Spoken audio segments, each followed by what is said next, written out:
Chapter 8:13. Work hard, children. There was an indescribable pity in the lady's voice. When your cultivation base reaches a level where you can use it, your parents' friends will come to find you and rescue them together. There are too few existences in the universe who can save them. Perhaps there's no one else other than their direct bloodline.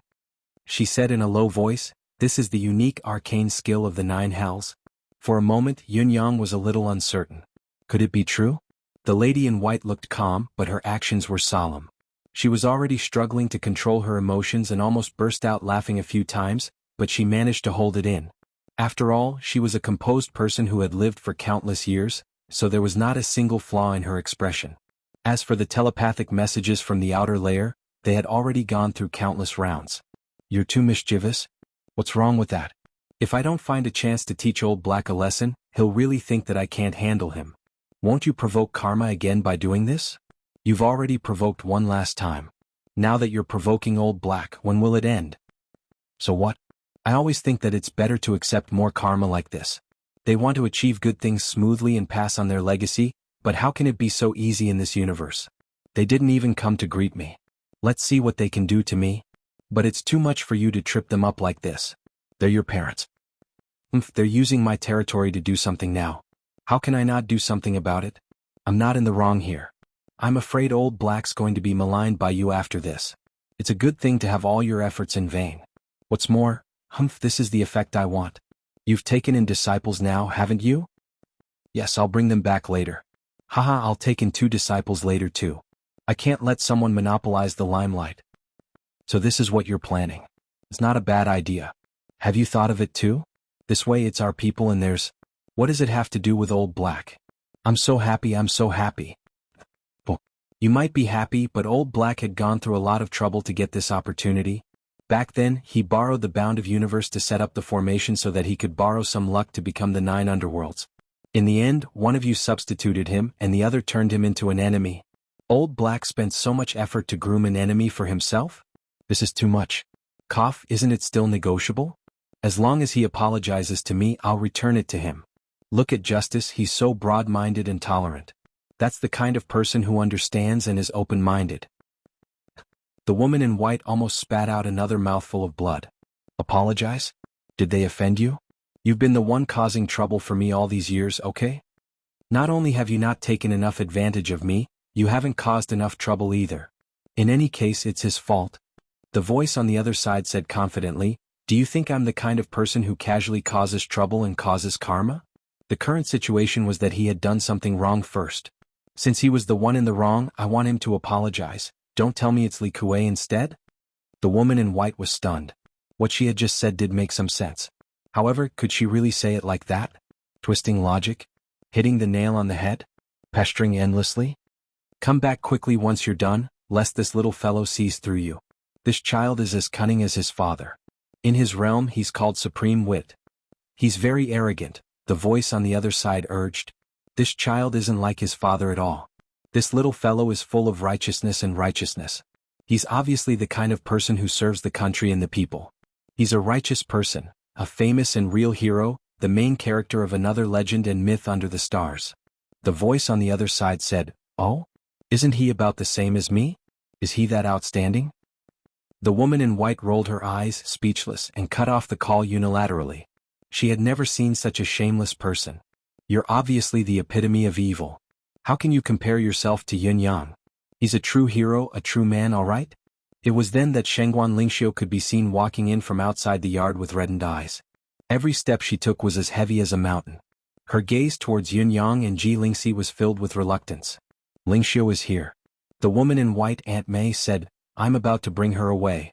Make it short if you have anything to say. Farewell. There's no time to waste in the future, but I think you'll meet again then. See you again." Ji Lingxi lifted her head abruptly. "Sister Lingxiu is leaving with you, Aunt? For how long?" The light in the girl's eyes turned into reluctance, filled with unwillingness. "I don't have the final say on how long."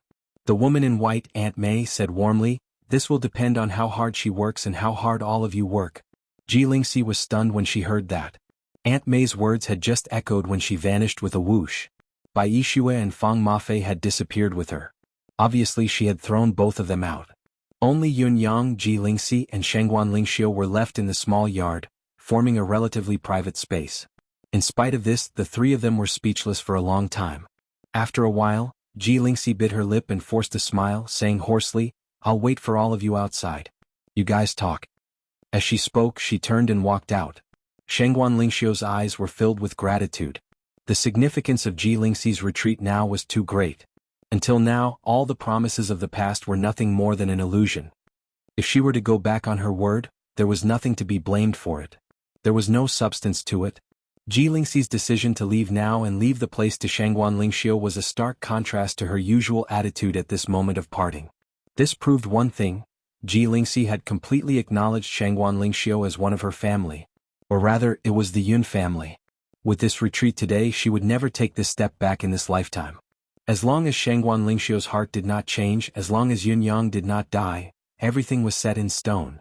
Although she had a conclusion in her heart and had taken action, Ji Lingxi could not help but sigh inwardly when she left. Chapter 8:14. Ji Lingxi was stunned for a moment before understanding dawned on her. She forced a smile and said, "Sister Lingxiu has a gentle temperament and a resolute personality. She's a remarkable woman. She treats her enemies coldly and attends to her mistress. Which man wouldn't look at her? Despite the bitterness in my heart, I'm more than happy about it." The lady in white stared at her and asked, "The truth?" "The truth," Ji Lingxi replied seriously. The lady in white pondered for a moment before replying in a low voice, "Not bad. You're really not bad." Ji Lingxi smiled and said, "Actually, we've seen Sister Lingxiu's worries all this while and we're anxious about it. However, the issue of one's foundation isn't something that can be solved in a hurry. Even if we want to, we can't solve it. After all, it's difficult to achieve the desired effect in a short period of time, be it by accumulating treasured gems or building a perfect cultivation environment. Now that Sister Lingxiu has acknowledged Aunt May as her master, she can solve this shortcoming in the shortest time possible. We can only be happy for her." The lady in white, Aunt May, hummed in agreement and nodded. "That's true. Now that she's my disciple, even if her foundation is weak, I have the means to help her make up for it in a short period of time. What comes next is nothing more than training her state of mind and adapting to the experience. Perhaps, Lingxiu's cultivation base will surpass both of you for a long time to come." Ji Lingxi said hopefully, "Aunt May, you possess extraordinary powers and your cultivation base is even more profound. I wonder how you compare to the first master of the ninth abyss?" The corners of Aunt May's lips twitched subconsciously as she replied, "That first master of the ninth abyss. Although my cultivation base is already considered top-notch, there's still a gap when it comes to facing him head-on. I've never been unduly humble, but this is the truth." Ji Lingxi was deeply worried as she said, "The first master of the ninth abyss that you mentioned just now, blowing down the sun, moon, and stars with a single breath. What an unimaginable force." Aunt May nodded and said, "His ability is far beyond that. Or rather, I wouldn't have paid any attention to him if that was the extent of his ability. In fact, the so-called blowing down the sun, moon, and stars is roughly like this." With that said, he waved his hand and shouted, "Reversal of day and night." Then Ji Lingxi saw the sun that had been hanging high in the sky suddenly set in a hurry. A full moon appeared in the sky, illuminated by twinkling stars. The weather changed abruptly. Day turned into night in an instant. This scene only lasted for a single sentence from the woman in white. The whole of Tiantang City fell into an uproar in the face of such a sudden change.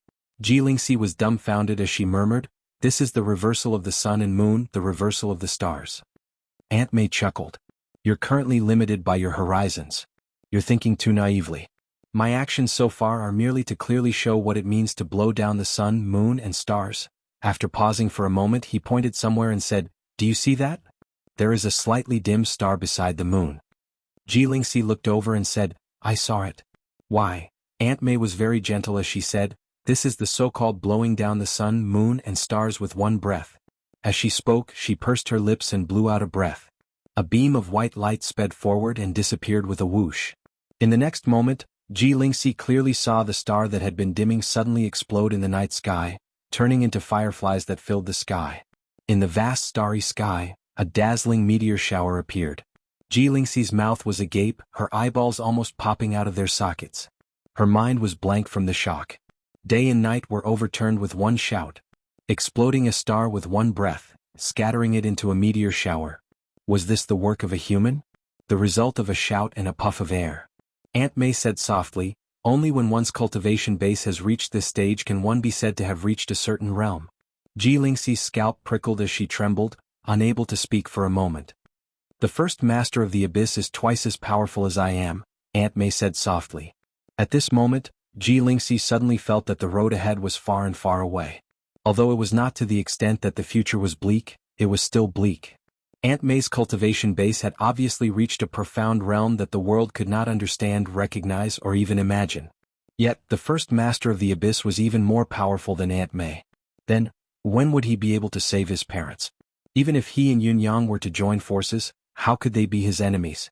Thinking of this, tears streamed down her cheeks. Let me tell you one more thing, Aunt May said softly, don't ask how far the road ahead is. Just keep moving forward. Yunyang has the potential to reach that stage. Not only him, you have it too. It all depends on whether you can do it. Yunyang has the potential to reach that stage and so do you? His words of encouragement to Ji Lingxi was unparalleled. She looked up abruptly. Really? You're not lying to me, are you? Aunt May smiled. Why would I lie to you? Don't tell me you can't feel the changes in your body? This is the power your father has imparted to you. What's more, you've only obtained 1,000th of the power he has imparted to you. Ji Lingxi's eyes glowed. I understand now, Aunt May. Aunt May said, in the future I'll let Shangguan Lingxiu come with all of you, to deal with, the first master of the abyss. That person? She wanted to go along with the telepathic message and mention the devil, but she could not bring herself to do so. After all, it would be too harsh on her conscience. She even felt an inexplicable sense of guilt. This first master of the abyss is really unlucky. I don't even know anything, but I've already become the biggest devil in the imagination of these young people. What an undeserved disaster, to think that you've borrowed the bound of universe to set up and nurtured a perfect ally for yourself. But you shouldn't know that things have changed completely this time, right? Not only have you been replaced by someone else, but you've also nurtured a powerful enemy for yourself. What kind of friends have you made? Other than tripping each other up, you've been setting each other up.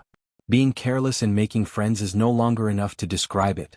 This is the embodiment of a serious failure as a person. However, recalling how the first master of the abyss had tricked her husband previously, Aunt May felt relieved.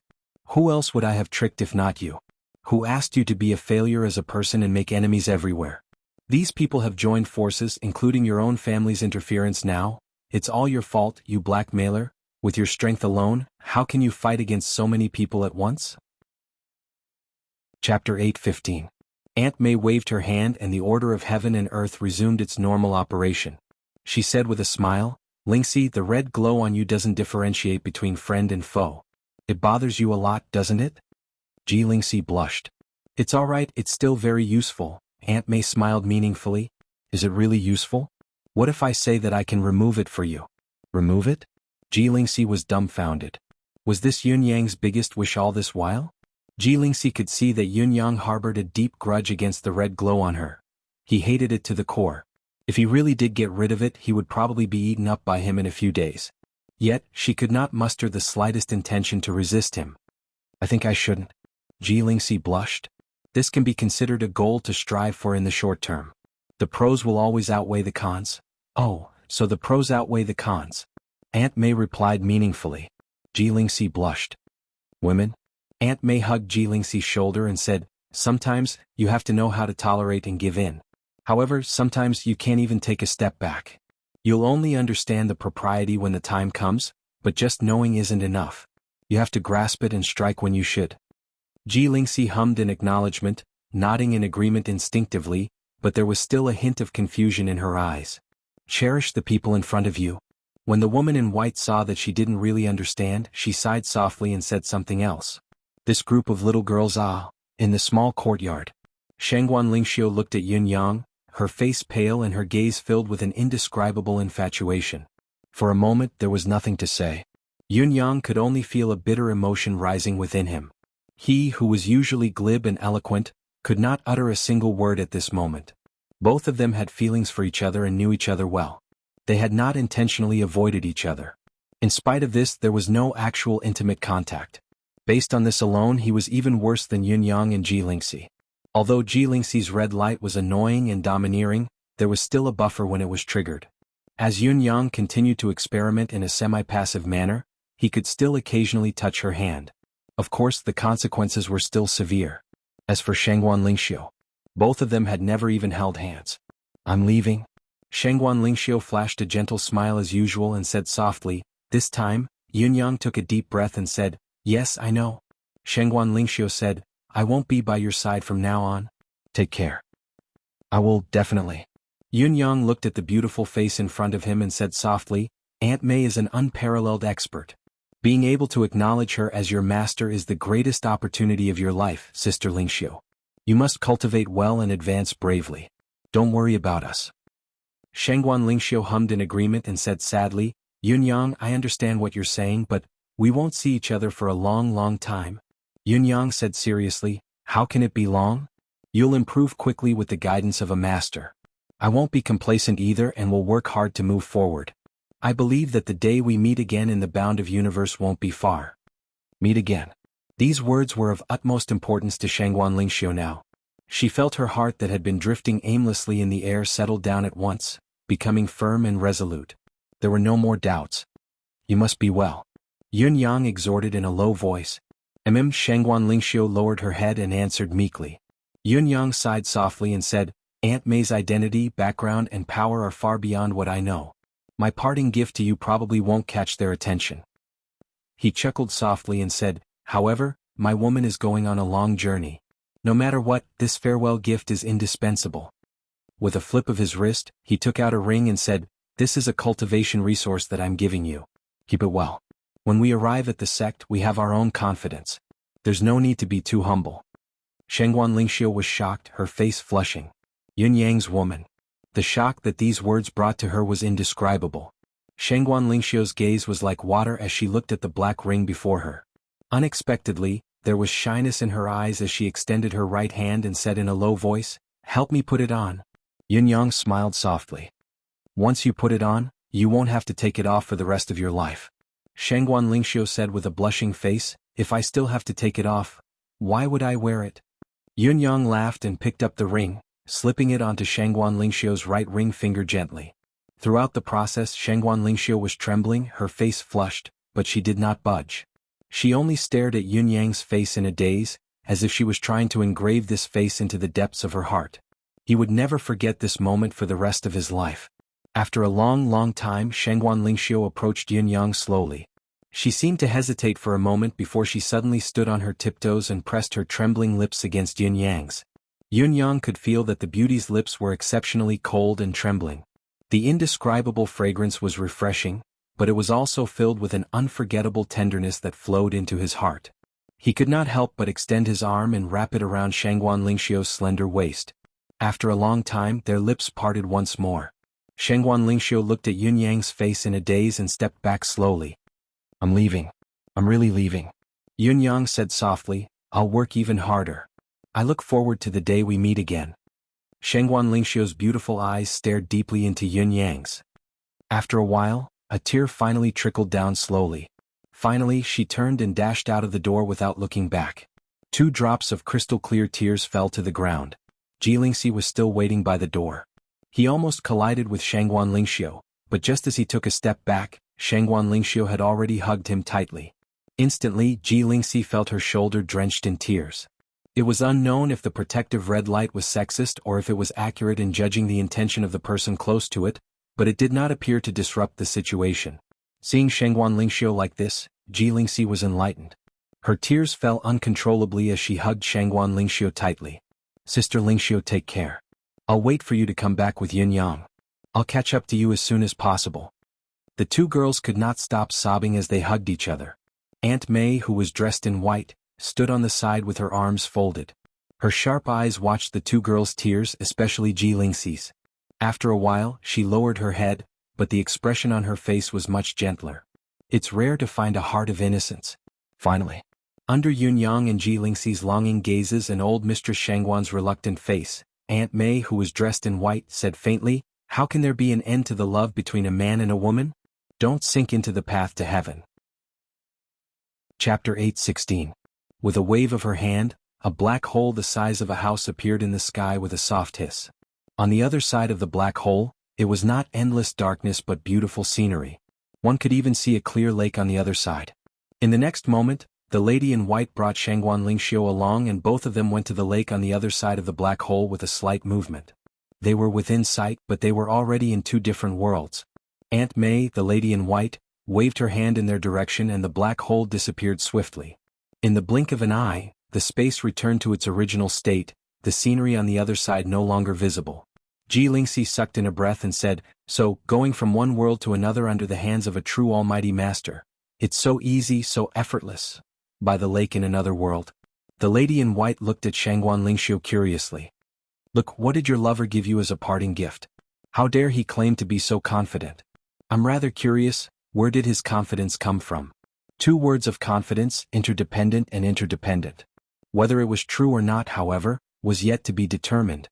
Shangguan Lingxiu opened the spatial ring with a blush and said after a glance, "What is this? I don't recognize it at all. I've never seen it before. It's probably some pretty purple crystals. What kind of ore is it?" Aunt May hummed in agreement and said in surprise, "Purple crystals? Let me have a look at one." Shangguan Lingxiu fished one out from the spatial ring just now and felt a thick wave of spiritual qi assaulting her immediately. It was suffocating. Shocked, she quickly channeled her cultivation method to resist it and cried out involuntarily, "What is this? Why is it so domineering?" "It's a supreme-grade purple crystal." Aunt May recognized it with a single glance. She was slightly surprised as she said, "Yes, it's not just supreme-grade. It should be God-grade. Although I have this thing here and it's not rare, it's as difficult as ascending the heavens to find a God-grade purple crystal like this in a continent that's barren with resources like yours. This fellow is generous but you can't handle this for now. You'll need to cultivate again before you can use it." Then he asked curiously, "How much did he give you?" Shangguan Lingxiu took a look and exclaimed in surprise, "A lot?" She paused and said, "Very much so?" This time Aunt May was really a little curious. "Let me see all of them. These are pure energy crystals. Although they aren't very rare, it takes time to condense them. I don't have a lot of them with me. He's really interested in you." When he took a look, he couldn't help but jump in shock. 10,000 yuan? Her shock was not due to the number of purple crystals Yin Yang had given her.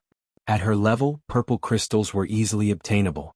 It could be said that she could have as many as she wanted. At most, it would just take her some time. However, for a mighty person like her, time was no longer a problem.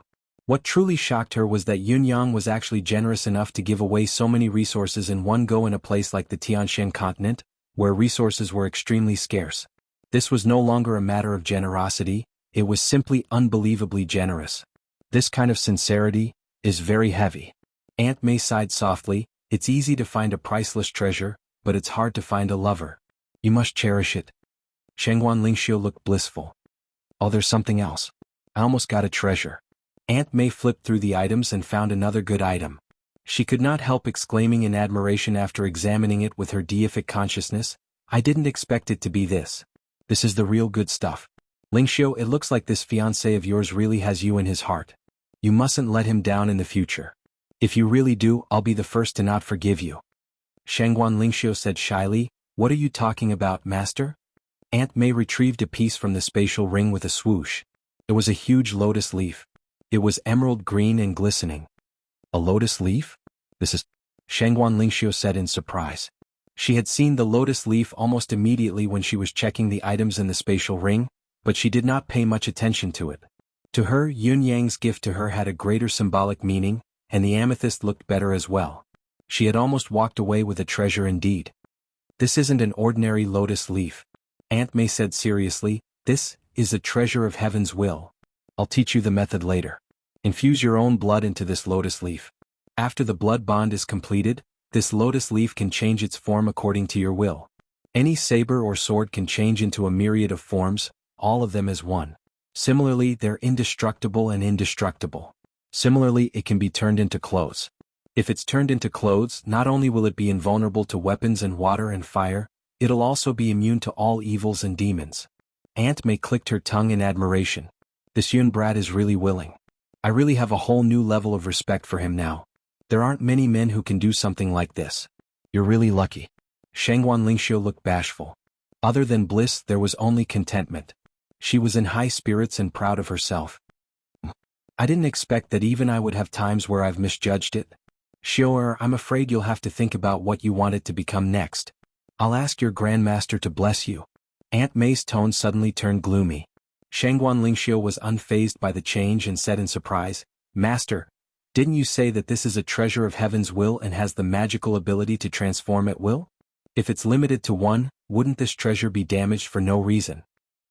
Aunt May blushed slightly and murmured, Your master was too surprised just now. This lotus leaf is indeed a treasure of heaven's will, but it's only a secondary leaf. It should be one of the leaves of Yun Yang's natal treasure, so its effect is slightly impaired. It can't change infinitely, so it can only change once. After that, it can't transform anymore. Still, this is rare enough because the effect won't be reduced after the transformation. It's still a rare treasure that's hard to come by. Shangguan Lingxiu bit her lip, unable to make up her mind. Chapter 8:17. Shangguan Lingxiu thought about it for a long time and said, Master, I still want to turn it into a sword. Yun Yang's future path is bound to be difficult and filled with obstacles. I can't only think about protecting myself. I hope to face all the obstacles and setbacks in the future with him. When facing any obstacles, I hope that I can use the sword in my hand to cleave them apart for him, so that he can move forward unhindered. Ha ha. A maniacal laughter rang out before a voice spoke, Shuiyin, what do you think? You're a woman, but you still don't understand women well enough. I've long guessed that this girl would choose a weapon. Do you concede? A man in white appeared amidst the laughter. The newcomer had 3 long strands of beard that floated all the way to his belly button.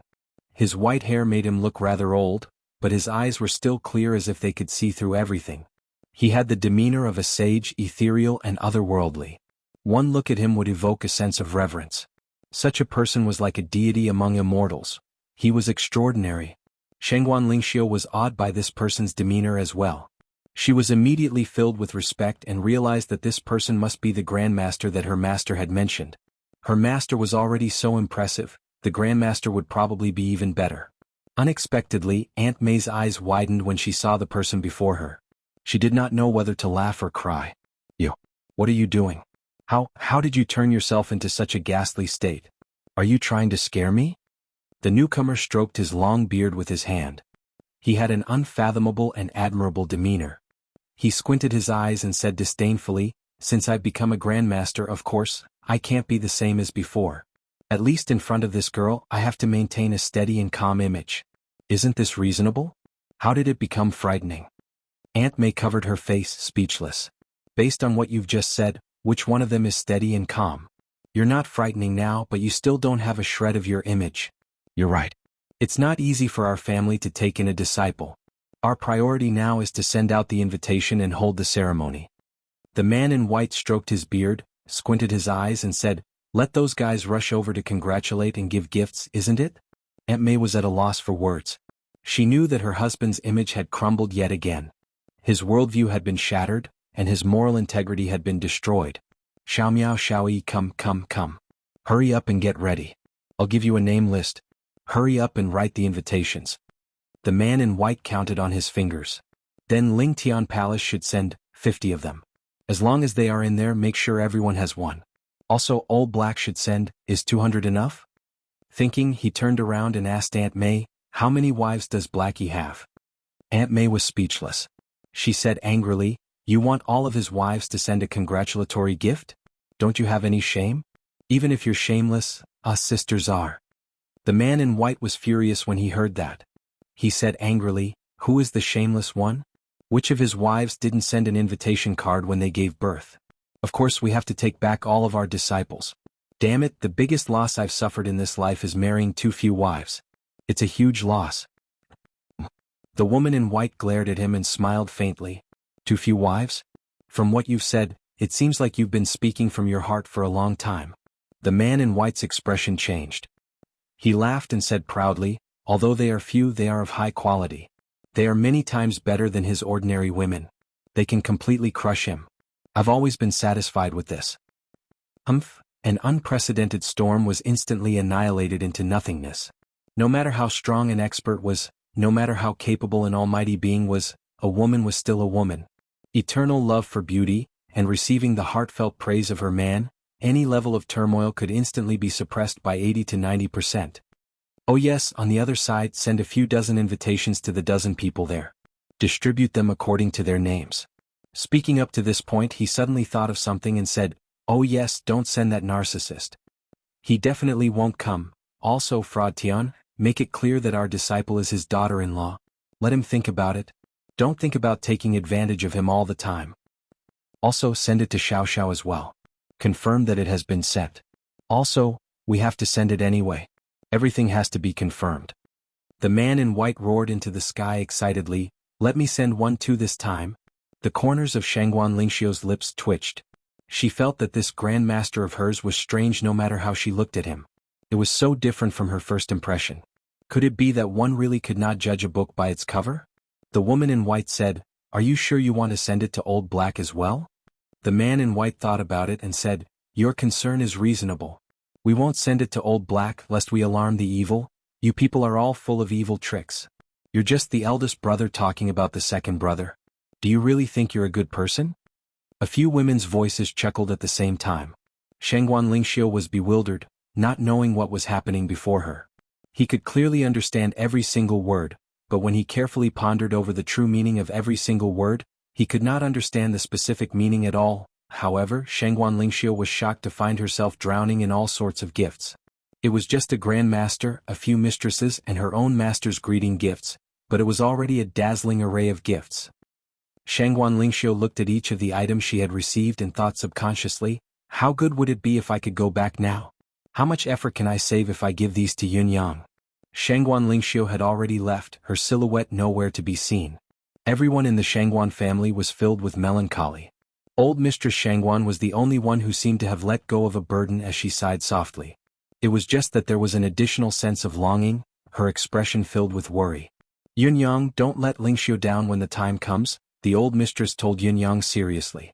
Yunyang nodded heavily. Don't worry, old mistress. Yunyang promises you here that I'll never let Lingxiu down. Old Mistress Shangguan smiled faintly and looked at Yunyang lovingly, saying softly, if you and Lingxiu get married one day, don't forget to offer a pot of wine to this old one's grave. This old one will be comforted to know it in the afterlife. Yunyang took a deep breath and said, old mistress is healthy. You'll definitely be able to see that day. Even if you have grandchildren around your knees, it won't be wishful thinking. Old Mistress Shangguan smiled and said, I hope so, Honorable Yun. She then said in a low voice, Supreme Cloud, you must be careful when you go to Tianshan Cliff. If you're not completely confident, don't force yourself. You can plan for the long term. There's plenty of time in the future, there's no need to rush. Yes, Yunyang understands the crux of the matter, Yunyang replied. The old mistress sighed and said, actually, the Nine Supremes matter is Yutong's entire empire's matter. However, you've brought it into the martial world alone and forcefully severed it from the empire's destiny. Your intention is good. However, to shoulder the world's troubles and troubles alone and shoulder the empire's subsequent troubles, it's too tiring. Yunyang sighed again. Old Mistress Shangguan was indeed someone who had been in charge of the Shangguan family for so many years. With just a single glance, he had seen through all of his thoughts. Chapter 8:18. In the palace. His Majesty the Emperor had locked himself in the royal study. What he held in his hand was the will of the eldest prince, Supreme Earth. He had read Supreme Earth's will over and over again. He could already recite every word and punctuation mark in it fluently. However, he could not bear to put it down. He wanted to read it again and again. It was as if he could feel that his son was still alive and still by his side as long as he stayed like this. The Emperor's tears flowed endlessly, sobbing soundlessly. The ground beneath his feet was already soaked. His eyes were swollen like peaches. His body continued to tremble and only calmed down after a long while. He heaved a soft sigh of relief and passed down the imperial edict, summoning Qiu Jianhan, Fang Qing Tian, and Leng Daoyin into the palace for a discussion. Supreme Cloud has challenged the Four Seasons Tower to Tianshan Cliff. What do you think about this? Feel free to speak your mind if you have any suggestions. In spite of this, the three old sirs were silent. What do we think? What can we think?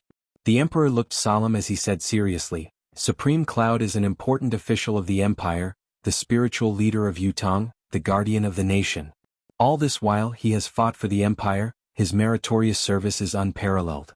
He has given so much for the Empire and now, he is willing to draw the enemy out of the country for the sake of the Empire. For the empire, he is willing to bear endless grievances to separate himself from the possible political whirlpool. Everything is for the stability of the empire, for Yutong's future. To this day, can we only watch as Supreme Cloud continues to bear so many burdens alone? Can we sit back and enjoy the fruits of others' labor with a clear conscience? His Majesty asked sharply, "Are you just going to watch Supreme Cloud fight for the country? How can we bear to do so? How can we feel at ease?" The Four Seasons Tower has never been Supreme Cloud's only enemy, it's the entire empire of Yutong's enemy. The Emperor said angrily, "At this moment, us old fellows already know what many people in the empire of Yutong have done in the previous battle at Tianshan Cliff. Then, can we put in some effort and do something in this battle at Tianshan Cliff?" Old Marshal Chiu and the others grew quieter in response to His Majesty's question, but they were still speechless. What can we do about the battle at Tianshan Cliff? Honestly, we want to do a lot, even if it means sacrificing our lives as long as we can be of some help to Supreme Cloud. However, no matter how unwilling she was, no matter how guilty she felt, there was nothing she could do. Any reckless move now would be an overestimation of one's own capabilities. It would only be futile and even self-destructive. It would be fine if it was only a waste of effort or harm to oneself, but perhaps Supreme Cloud would be implicated because of his reckless move in trying to save those who had overestimated themselves. It would instead be a great burden, dragging others and himself down. Your Majesty, the Empire doesn't have the manpower to intervene in this war at all. Not only will it be futile to force it, but it will also become a burden to both the Empire and the Empire. Qiu Jianhan heaved a long sigh. His Majesty closed his eyes, almost suffocating from the words. "My command."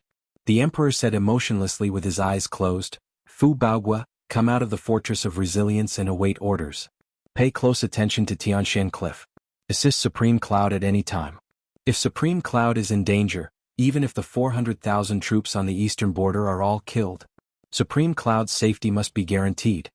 Fang Qingtian was shocked. "Your Majesty, calm down. Don't act impulsively. I am very calm now. This is a decision made after careful consideration." The Emperor said softly, "I must do something. Otherwise, how can I feel at ease?" Lung Daoyin and the other two generals sighed simultaneously, knowing that His Majesty had made up his mind and could not be shaken. Although the three of them felt that this was foolish, irrational, and even illogical, and that it would not benefit the Empire at all. In fact, it might even harm the Empire's plans to unify the Empire. However, surprisingly, everyone felt a sense of comfort and warmth in their hearts. Following such an emperor, no matter what the outcome was, it was worth it. No matter what, he could see everyone's contribution and sacrifice, and he responded equally. That in itself was already very enough. At the same time, investigate in secret. His Majesty said, "I remember that when Supreme Cloud snuck into Zio for a massacre, he was acquainted with Jun Moyan, the unrivaled swordsman in the world. We will do everything possible to find Jun Moyan.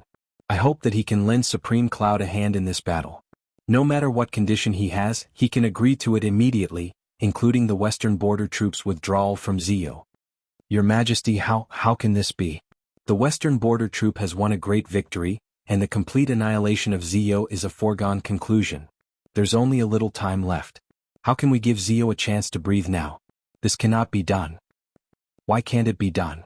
If we can ensure that Supreme Cloud can retreat unscathed, so what if Zio isn't destroyed for now? The Empire of Zio is now at its last breath, struggling at death's door. If this can be exchanged for Supreme Cloud's life, it should be done." "You are right, Your Majesty. We will do it immediately. Let's leave it at that for now." The Emperor waved his hand tiredly and seemed to recall something, saying, "Mobilize the people to write a memorial for Supreme Cloud and the 9 Supremes, erect a monument in Tiantang Square. Confer Supreme Cloud as the nation's protector. For generations to come, as long as Yutong's bloodline still rules the world, all major ceremonies and national providence offerings shall be worshipped to Supreme Cloud first, then the ancestors." The 3 elders trembled abruptly. This was too heavy a burden. With this, there was no doubt that Supreme Cloud was already above the imperial authority. However, it was obvious that the Emperor thought it was not enough as he added, "From now on, Supreme Cloud is a living saint in Yutong. From today onwards, he shall be worshipped by the people and enjoy Yutong's providence." At this time, Yun Yang and Ji Lingxi had already left Tiantang City and were walking towards the south gate. Bai Yishuer and Fang Mafei stood at the city gate, sending them off with their heads raised. Reluctance was written all over their faces. All of you have your own paths. Work hard to move forward, don't be negligent. If all of you continue to follow me, you'll lose yourselves and become my henchmen, my subordinates. This is an outcome I don't wish to see.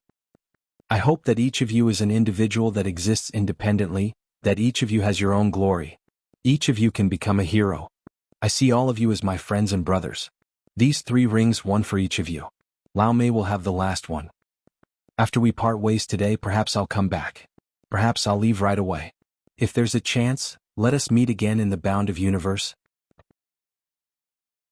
Chapter 8:19. On top of the city wall.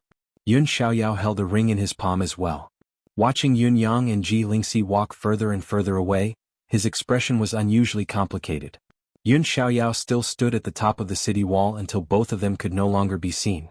The night breeze blew, and soft sighs could be heard from the top of the city wall. He closed his palm gently and gripped the ring tightly in his hand. I won't open this ring for the rest of my life, Yun Xiaoyao murmured. This was a gift from his son. However, he did not want to know what was inside. He only wanted to keep it in one piece. In one piece. Ji Lingxi and Yun Yang traveled eastward at a moderate pace.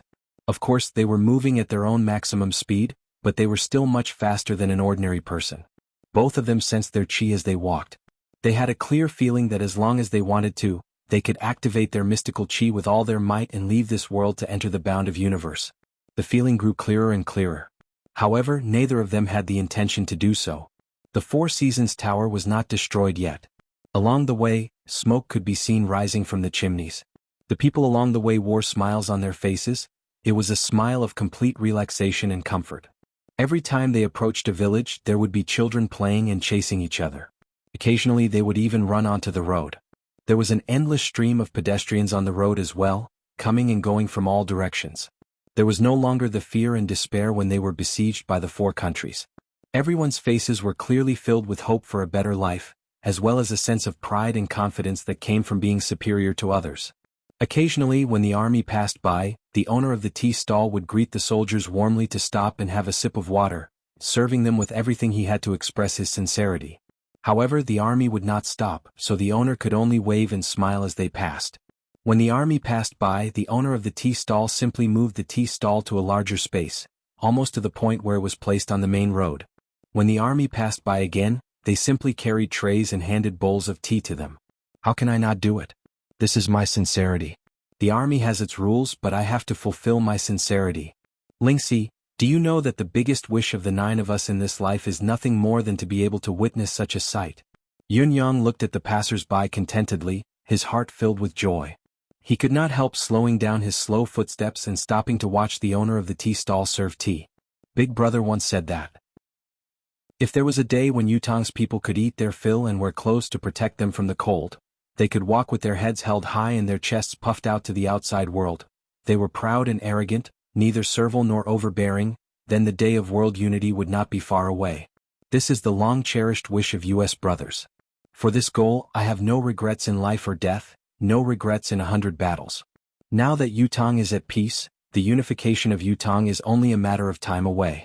Correspondingly, the people's confidence and self-esteem were all established.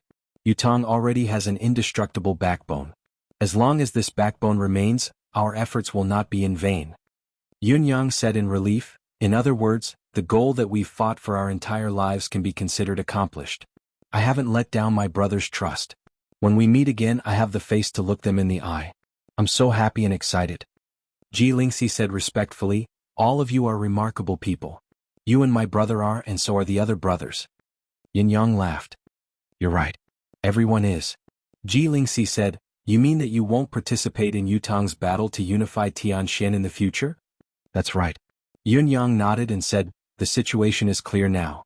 Whether Supreme Cloud is involved or not, this world, Tianxian continent, will definitely be unified in Yutong's hands. It's only a matter of time. Supreme Cloud's existence is more of a spiritual function now. Previously, what I saw on Yutong's people's faces was passion and indignation, but more of it was numb pain and despair. Now, every citizen's face is filled with pride and ambition.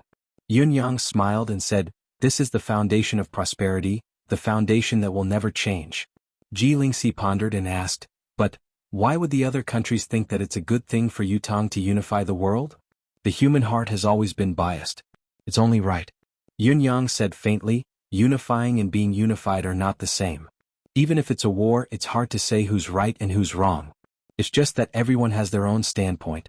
From an individual standpoint, everyone is right, including Han Sanhe, Zi Yuanlong, Qiu Jianhan, and me. All of our choices are right, they're all beneficial to the country's subjects and people. From what I can see, most of the sovereigns would think that unifying the world in their hands is the best thing for the people. Firstly, it's a sense of ambition, a desire, a sense of accomplishment. At the same time, it's a sense of mission. They all feel that they can govern the world well, that they can benefit the people, and that they can shine for generations to come. Yunyang's voice was slow. However, it has never been up to them to decide who is the true overlord of the world. Only the general trend of the world can decide. It can be concluded. Yutong has been at the core of war for so many years. Millions of people have been oppressed and oppressed. Sacrifices are embedded in the hearts of almost every Yutong citizen. For a country like this, as long as we're given the slightest bit of hope, we can start a prairie fire. With this as the foundation, if we don't unify the world, who else is more qualified? At the end of the day, it's still the same saying. There's no right or wrong in this world, there's only strength and weakness, only standpoint and choice. We've grown step by step from being bullied by other countries to where we are now. The backbone that's grown in war is something that no one can beat, it can't be crushed. Yunyang was in high spirits as he looked at the roadside. As the weather gradually warmed up, there was already a layer of emerald green, swaying with the wind, filled with the air of life and exuberant vitality. A young boy ran out from the roadside, blinking his big eyes when he saw Yunyang and Ji Lingxi. "Uncle, do you want to come in for a cup of tea?" Yunyang laughed and patted the boy's head, saying, "Uncle isn't thirsty. What's your name?" The boy was rather shy as he answered, "I'm Sanhuzi." Sanhuzi? Yunyang chuckled, amused. "I guess you have two older brothers, Dehuzi and Erhuzi. Am I right?" The boy looked at Yunyang in surprise. "Uncle, how did you know? Are you a relative of ours?" "How do I know you? I have a very good memory." Ji Lingxi could not help giggling.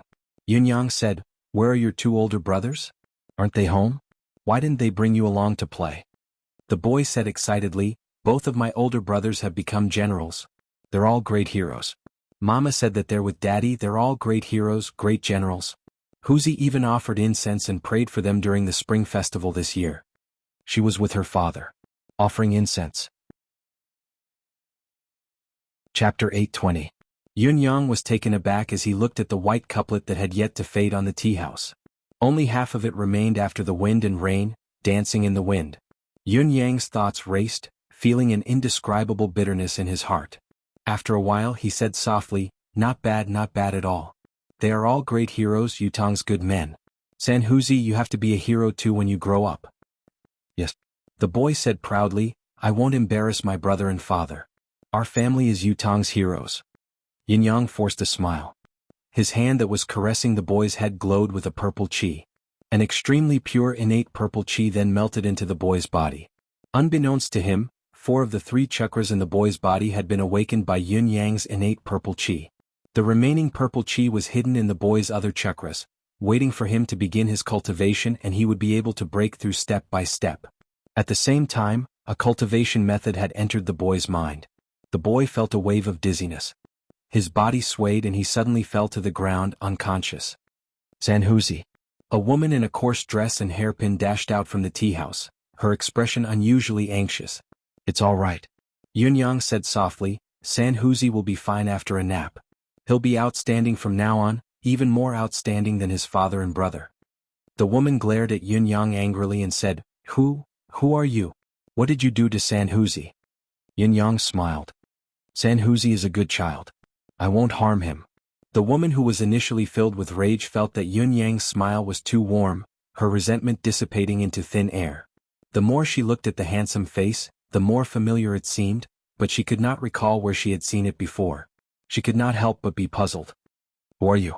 Why do I feel like I've seen you somewhere before? Are you my relative?" Yunyang smiled and turned to leave. "Take good care of the child. Your family's efforts will be rewarded eventually. Yutong will not forget your contributions." Before his words echoed in the air, Yunyang and Ji Lingxi had already disappeared at the end of the road. The woman hugged her child and thought hard, who is this young man? Why can't I remember? My memory is very good, I must have seen it before, but why can't I remember? Suddenly he felt something in his hand. Lowering his head, he saw 2 banknotes in his hand.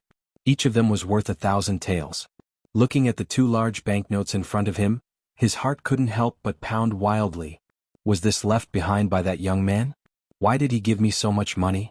Could it be that he was really a relative of mine who pitted me, an orphan and a widow? Could it be that my memory wasn't as good as I thought? How could I forget such an outstanding relative? He returned to the tea-house absent-mindedly and inadvertently saw the portrait of Lord Supreme Cloud on the wall that he had spent a silver tael to invite back. At a time when many people were fighting over him, he used his status as a soldier's family member and a martyr's family member to invite him back with 1 tael of silver. In the portrait, there was a smiling, handsome and dignified young master dressed in purple. His eyes seemed to be looking at her warmly. The woman's mind suddenly jolted as she finally remembered who the person was. She cried out involuntarily, It's Lord Supreme Cloud. As soon as she came back to her senses, she dashed out like a madman. Looking at the end of the road, tears streamed down her cheeks. Then she dropped to her knees and kowtowed continuously as a sign of respect, sobbing uncontrollably.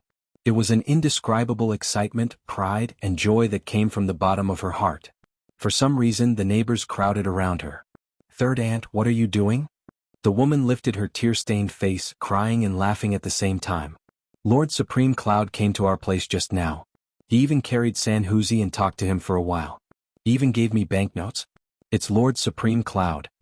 Without exception, everyone was shocked when they heard this. A few of them immediately beat their chests and stomped their feet. I knew it. I saw 2 people from afar like immortals descending to the mortal world talking to San Huzi. I thought they were passing merchants. But it's Lord Supreme Cloud. Sigh, I'm as blind as a bat. It was such a great opportunity to pay my respects to the Emperor, but I missed it. Everyone was envious and excited, but not a single one of them had any doubts. In Yutong now, no one dared to impersonate Lord Supreme Cloud. It's definitely not a bad thing that San Huzi has fainted. Lord Supreme Cloud must have given San Huzi something good, or else he wouldn't have fainted. This is a rare opportunity. This child is a blessed man to be able to gain Supreme Cloud's favor. Third aunt, your days of happiness are yet to come. Your casual action just now might have created a great general for Yutong. Jilingxi looked at Yunyang. She had seen Yunyang do the same thing many times along the way. Yes and no. It all depends on the child's future. Yunyang said, still this path can be smoother than most people's. His brother and father have died in the battlefield for Yutong today. It's fine if I haven't met such a child, but since I've met him, I'm obligated to give him a future. This child's future can be determined from now on. These things are destined to spread. Many people will know that these children were personally taught by Lord Supreme Cloud. Who in the entire empire of Yutong will look up to them? Therefore, the future of these children has been decided the moment you made your move, hasn't it? Jilingxi looked at Yunyang, her eyes sparkling. She sounded doubtful, but her tone was firm. Jilingxi's feelings towards Yunyang had always been the same.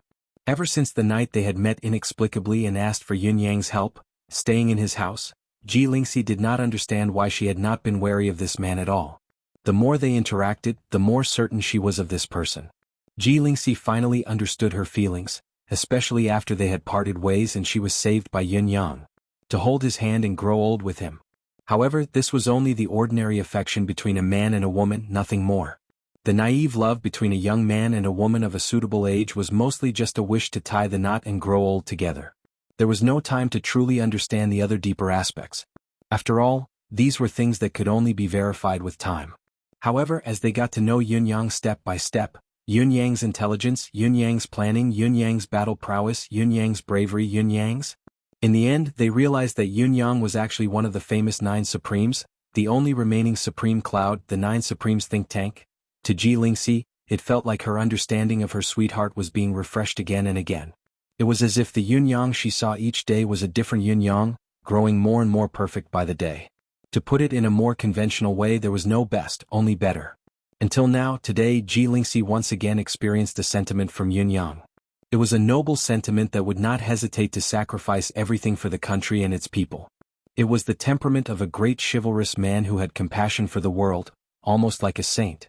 Perhaps the term great chivalrous man should no longer be used to describe him.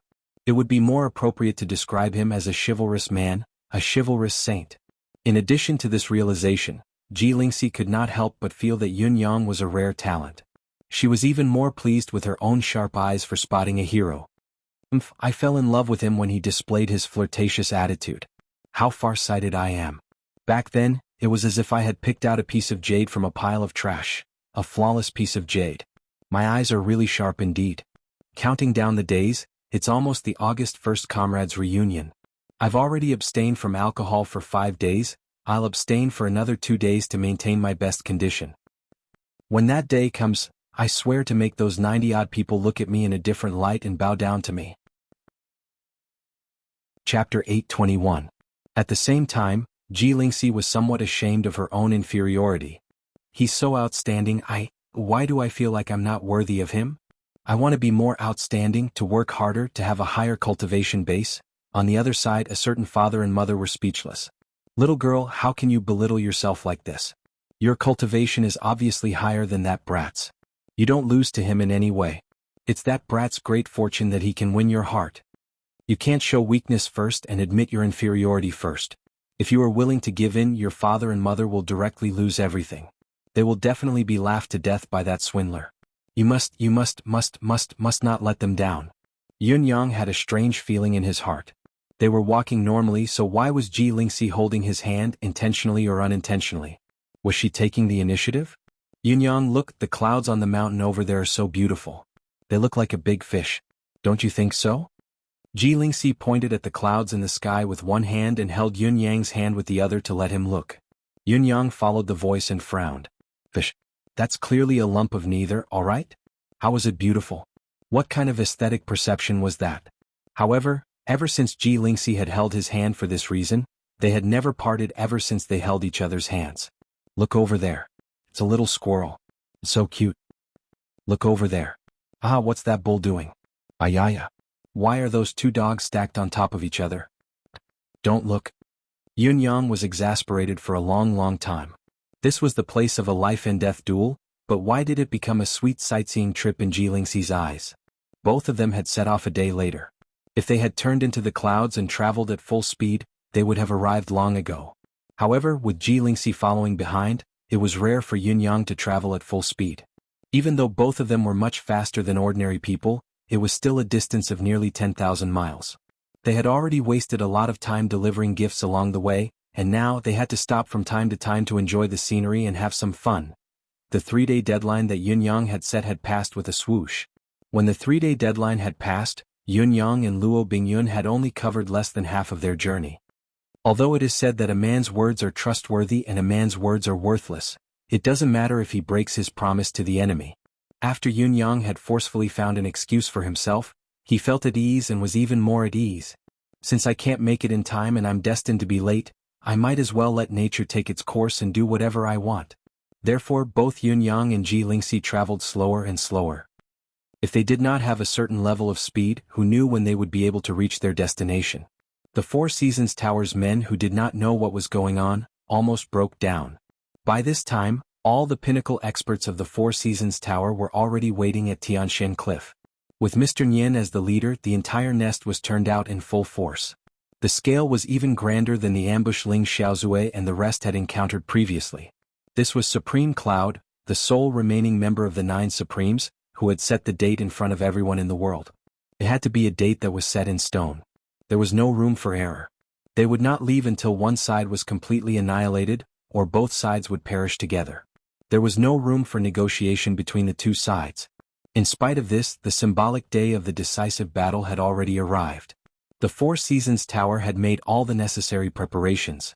Once Yun Yang was killed, the mission would be complete and the fact that the Four Seasons Tower was unshakable would be proven once again. The Four Seasons Tower's men were filled with confidence and excitement as they set up the spiritual restraining formation at Tianshan Cliff in the quickest manner possible. Then they waited quietly for the other party to come. Who would have thought that after waiting for a whole day, the expected and reasonable opportunity to catch the enemy off guard did not appear? 2 days later there was still no sign of him. The unpredictable ambush still did not come. Seeing that the 3rd day was about to pass, everyone was already on the highest alert, waiting for Supreme Cloud to come and fight to the death. It was obvious that Supreme Cloud was prepared to fight on the day of the duel without the slightest bit of hesitation. In the end, the agreed time had passed, but the main character did not come. This time, everyone was dumbfounded. You're waiting for a battle in front of the whole world. Don't tell me you're treating your words as nonsense? It doesn't make sense. You're Supreme Cloud, the hottest legend in this world. How can you go back on your words? I still believe that Supreme Cloud is a man of his word. He'll definitely come. There's probably something fishy going on and he's being held back by something. Mr. Nian said, why don't we wait patiently for another day? The Four Seasons Tower can afford to wait. In spite of this, 7 to 8 days passed. Everyone was about to get hemorrhoids from waiting, thinking that they could not wait any longer, but Supreme Cloud still had not come. Then, the Four Seasons Tower's scouts, who were lying in ambush at the perimeter, were shocked to find that Dongxuan's troops stationed at the Fortress of Resilience had surrounded Tianshan Cliff again and again under the leadership of Marshal Fu Baogua. They were densely packed like an impenetrable copper wall, airtight and impenetrable. Even a mosquito would find it hard to enter and leave freely, let alone a person. What was Supreme Cloud trying to do? What wishful thinking was this? The Four Seasons Tower's experts could not comprehend it at all. Was he planning to use these troops to encircle and annihilate them? Was it possible? There was indeed a limit to one's strength. We can't kill all of these people, but if we're determined to leave and retreat, you can't stop us even if you're able to gather 10 times the number of troops. If all else fails, we'll just fly. We're the best at flying, you know. No matter how domineering the deicide Bao is, its firing range is still limited. As long as we don't risk our lives, what can you do to us? Then what were these troops here for? They couldn't possibly be here to raise the flag and boost their morale, could they? Regarding this question, Mr. Nian sent someone down to ask Fu Baogua directly, what are you guys doing here? Fu Baogua answered straightforwardly, we're here to watch the battle and cheer for Supreme Cloud. To ensure that this battle won't be disrupted by a third party. The Four Seasons Tower was speechless at the answer. Disrupted by a third party? This reason was very reasonable and very powerful. However, the problem was, which person, organization, or force would have the courage and ability to intervene in this battle of the century? To put it bluntly, even if a third party were to intervene, such as the concourse of the underworld, Ling Xiaozui and Dugucho, they would only be helping Supreme Cloud. Would they target the third party who helped Supreme Cloud as well? Chapter 822. Stay here if you want to. After all, the shockwaves alone can kill a lot of people when the fight really breaks out. If you're not afraid of death, do you think we're afraid of killing you by mistake? We really don't mind at all. However, after waiting for a few more days and there was still no movement, the Four Seasons Tower finally lost their patience. They sent someone to investigate. The scout flew out anxiously, searching everywhere like a bolt of lightning. It was only after he had traveled a third of the distance that he saw Yun Yang leisurely strolling over on the path below. At that speed, he would only be able to cover a few hundred miles in a day. Compared to a third of the total distance, he would have to walk for at least another 10 days. What was even more infuriating was that he clearly had a rare horse by his side, but he just didn't ride it. Instead, he led the horse along the way. Seeing this, the Four Seasons Tower's expert was infuriated. We're waiting for you over there, hoping for you, but here you are, leading a horse with one hand and a beauty with the other so leisurely. May I ask if you're walking the horse or flirting with the girl? It doesn't look like you're in a hurry to meet the duel. Yun Yang was climbing a mountain with Ji Lingxi, admiring the beautiful view of the rolling clouds from the top of the mountain when he heard a strange sound coming from the sky. A black-clothed man fell to the ground like a meteor. His momentum was not small at all. The newcomer glared at both of them. Lord Supreme Cloud, what do you mean by this? From the tone of his words, it was obvious that the newcomer was from the Four Seasons Tower. Yin Yang rolled his eyes. What is it? We've agreed to settle our grudges at Tianshan Cliff 3 days later, but Lord Supreme Cloud, you're still not there yet. What do you mean by this? The man in black was furious. Have you forgotten the agreement, Lord Supreme Cloud? Yun Yang replied matter-of-factly, how can I forget? How can I forget the duel I set myself? My memory is definitely better than yours. You're worrying too much. The man in black said angrily, then why are you still here? A man's words are meant to be kept, and a man can't stand without his word. I didn't expect Lord Supreme Cloud to go back on his word. Do you think you're a man of your word? Yun Yang replied, go back on my word? Don't you think your words have gone too far? The man in black replied, up until today, Lord Supreme Cloud, you've exceeded the agreed time limit by a whole 9 days. It was supposed to be 3 days later, but now it was already the 12th day. I wonder how Lord Supreme Cloud would justify himself? Yunyang said slowly, look, you know that I said 3 days later that day? Isn't it 3 days later now? The man in black, Yunyang said, whether it's the 12th day later or the 13th day later, it's still 3 days later. I remember the battle 3 days later, I dare not forget it. However, as for which day it will be 3 days later, it's up to me, the one who made the agreement, to decide, not you. That's how it should be. What's self-justifying? Isn't that what the logic says? The man in black was so angry that he almost spat out a mouthful of blood. His entire body trembled as he gritted his teeth and hissed, shameless. Shameless. Utterly shameless. I didn't expect the 9 Supreme think tank to be such a shameless person. How insane. It's infuriating. Yunyang said faintly, all of you are uncultured and have misinterpreted my words. Who can you blame for waiting in the same spot like idiots? Now you're trying to turn the tables on me? How preposterous. Why do you look so angry? Do you really want to teach me a lesson here? You can come down then, I'll teach you anytime. The man in black was panting heavily, his eyes almost popping out of their sockets. However, asking him to come down and fight to the death with Yunyang? What a joke. The cultivation base of both Yunyang and the girl in front of him was unfathomable. I'd be courting death if I went down alone. Do you really think I'm stupid? I'm so angry that I'm about to die, but I still have to treasure my own life. The man in black held his breath and said, according to Lord Supreme Cloud, doesn't that mean that 3 years later also belongs to the category of 3 days later? Is this the deeper meaning of Lord Supreme Cloud's words? Yunyang replied calmly, you're right. You've become smart in an instant. You're worth teaching, you're worth teaching. The man in black was so angry that he was rendered speechless. Encountering such a shameless person, especially when he could not be reasoned with, what should he do? What could he do? Fortunately, Yunyang continued, it's a pity that this duel is destined to not drag on for so long. How can I allow all of you to live for another 3 years? Wait patiently, I'll go straight ahead.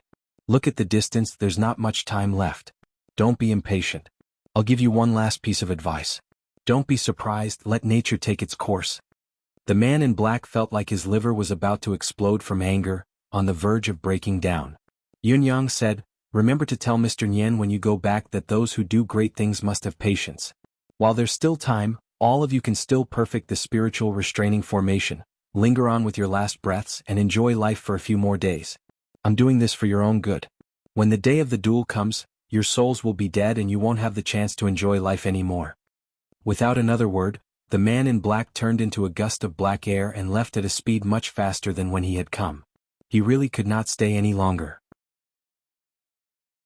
If he were to let Yunyang say a few more words, he felt that his organs would explode without Yunyang even having to do anything, and he would die right there and then. He would really die of anger. What a pity. Yunyang and Ji Lingxi spoke in unison. If this fellow could not hold back his anger and charge down to fight, how wonderful would that be? Ji Lingxi would step forward and activate the red light to counteract the attack, and she would be able to cripple this fellow right here and now. Without a doubt, she would be more than happy to chop off one of Mr. Nyen's arms. However, she did not expect this fellow to be so tolerant, to make a prompt decision and gallop away. Let's continue forward. I remember that after this valley the scenery there is not bad. On one side is ice and snow that hasn't melted for years, while on the other side, there are actually hundreds of flowers blooming. It's a marvelous and breathtaking sight. Really? Really?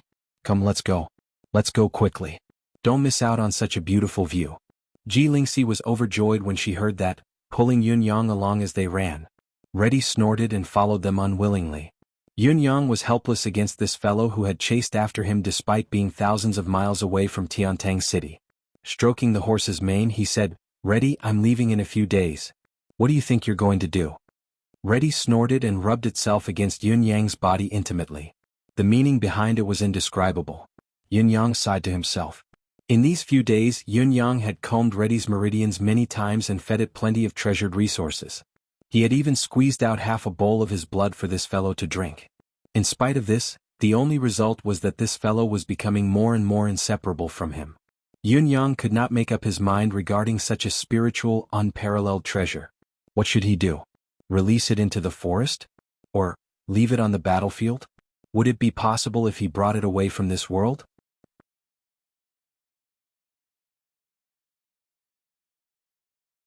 Chapter 823. However, he had to admit that the chances of him using a warhorse in the future would be fewer and fewer. Perhaps there would be none at all. However, Reddy was so reliant on him now. If he were to disappear, Reddy might do something stupid because it could not stand the loneliness and coldness. Such a spiritual steed would only acknowledge one master in its lifetime. It was not the first time that a steed was buried with its master when it passed away. No matter what, Yun-Yang did not wish to see such a thing happen. Reddy was unusually happy to be able to stay by its master's side. Sometimes it would run around happily, sometimes bringing a brightly colored flower to present to Yun-Yang. Sometimes it would rub itself against Yun-Yang's side from left to right, its shiny tail whipping around, as if it wished it could be a horse that stuck to Yun-Yang. Sometimes it would stop at the peak of the mountain and whinny into the sky, recreating the elegance of a king of horses. Jilingxi was not disgusted by Reddy's obsession. It was not only Yun-Yang, but Reddy was also trying its best to please Jilingxi. He didn't seem to realize that his master would leave him after this battle. This alone made Jilingxi exceptionally fond of Reddy. The crux of the problem now is, what will happen to Reddy if we enter the bound of universe? Where will it go? Yun-Yang asked Jilingxi, his heart filled with melancholy. Jilingxi's hand that was caressing Reddy stopped abruptly. She was stunned. Because she also realized that this reality might bring about future troubles, and this future trouble was extremely serious, and there was a high possibility that it would happen. Can't you bring Reddy along with you? Although Jilingxi's cultivation base was profound, her state of mind was far too lacking. She panicked at the moment of enlightenment. Honestly, I want to bring Reddy along, Yun-Yang said slowly. But that's not a good thing either. Reddy's happiness is based more on this worldly world. It can roam freely and display its elegance as a king of horses. If it were to be taken away by force, it would still not be happy. It would be depressed and unhappy for the rest of its life. The level of the bound of universe is far higher than that of the Tianshan continent. It is foreseeable that there would be so many experts there. Perhaps, a cultivator with a slightly higher cultivation base would be able to fly faster than Reddy at full speed. Moreover, he would be able to fly through the air without any obstacles. Under such circumstances, how could Reddy be happy? It's the best steed in the world, a fine horse. Its own speed is the root of its existence. If it doesn't have this special ability, it won't just be depressed, it'll also be filled with grief and resentment. What good will that do it? This kind of precious steed is only suitable to exist in a secular world like the profound sky continent. If it were to head to the Shenhuang world, it would lose all of its pride and die a lonely death. Yun-Yang sighed softly. Rather than that, I'd rather leave it here and let it roam freely, enjoying its life. It wants to join the war and gallop on the battlefield, so I asked Fu Baogua to take care of it. If it wants to be free and be the king of all the horses in the world, I will let it go and give it freedom without any restraints. I don't want it to be unhappy. It doesn't want to take the slightest risk, what's more, the foreseeable bad atmosphere. Jilingxi said, but it obviously sees you as its only owner now. It won't be happy without you, it will still be depressed and lonely. Yun-Yang said in a low voice, at least it won't die. If it were to go to the bound of universe, it would definitely die after losing all its pride. It would be a sad death too, without any dignity as a king. Jilingxi looked at Reddy, who was playing around, and said, not necessarily. With us taking care of it, how could it die? Yun-Yang said profoundly, what I'm trying to say is that it's a king. A king among horses is also a king. Once a king's dignity is profaned, how can a king continue to exist? It's the same for humans and horses. Humans might even drag out an ignoble existence, hoping for a future. The world of horses is too simple. Once its dignity is lost, that will be its end. With a long neigh, Reddy galloped over from afar, holding a beautiful red flower the size of a bowl in its mouth. It raised its head to deliver it to Yun-Yang. Yun-Yang took it and Reddy nudged Yun-Yang's hand with its head again, moving towards Jilingxi. Yun-Yang chuckled. You want me to give this flower to her? Reddy shook its head and tail in a leisurely manner, carefree and happy. Yun-Yang delivered the red flower to Jilingxi with both hands. Jilingxi accepted it with a blush and hugged Reddy to give it a kiss. Reddy was so happy that it jumped 30 feet before it turned into a red shadow and sped away. Jilingxi was even more reluctant now. Yun-Yang, Reddy seems to have sensed something. Yun-Yang felt a pang in his heart as he said, Reddy is already a psychic existence now. It can definitely sense something, so it's releasing itself to the fullest, leaving behind the most beautiful and memorable memories that it's willing to see. In the next few days, Reddy grew more and more excited. It came and went like the wind, never leaving the two of them. Yun Yang had a clear feeling that Reddy was trying to please him, trying to make him happy. Perhaps it was trying its best to make him stay, or perhaps it wanted to make both of them happier in their last moments together. Yun Yang and Ji Lingxi walked slower and slower. The distance they covered dropped from a few hundred miles a day to less than 100 miles, perhaps even less. In these few days, Yun Yang would travel thousands of miles from time to time to retrieve fresh pasture. He would even grind the eastern amethyst into powder and mix it with the grass, feeding it to Reddy. Reddy ate it with relish, wagging its tail happily as it ate. The atmosphere was joyous. However, Yun Yang realized that the massive amount of spiritual qi that could make an ordinary cultivator explode did not seem to have much effect on Reddy. It was just chewing on the spiritual qi as if it was munching on ordinary grass. Out of curiosity, Yun Yang fed the eastern amethyst to Reddy for every meal. Therefore, Reddy had eaten 7 to 8 pieces of eastern amethyst in total. If Ling Xiaozui and Duguqiu were to see this, the two bosses would probably go crazy. They might even fight Yun Yang to the death. This was the eastern amethyst. Boss, don't be so wasteful. We only have a few pieces and you're actually adding food to the horse every meal? What happened to our friendship? However, this was not the only waste. Yun Yang squeezed out some of his own blood and smeared it on the fodder just like how he had tempted Reddy back then, feeding it to Reddy.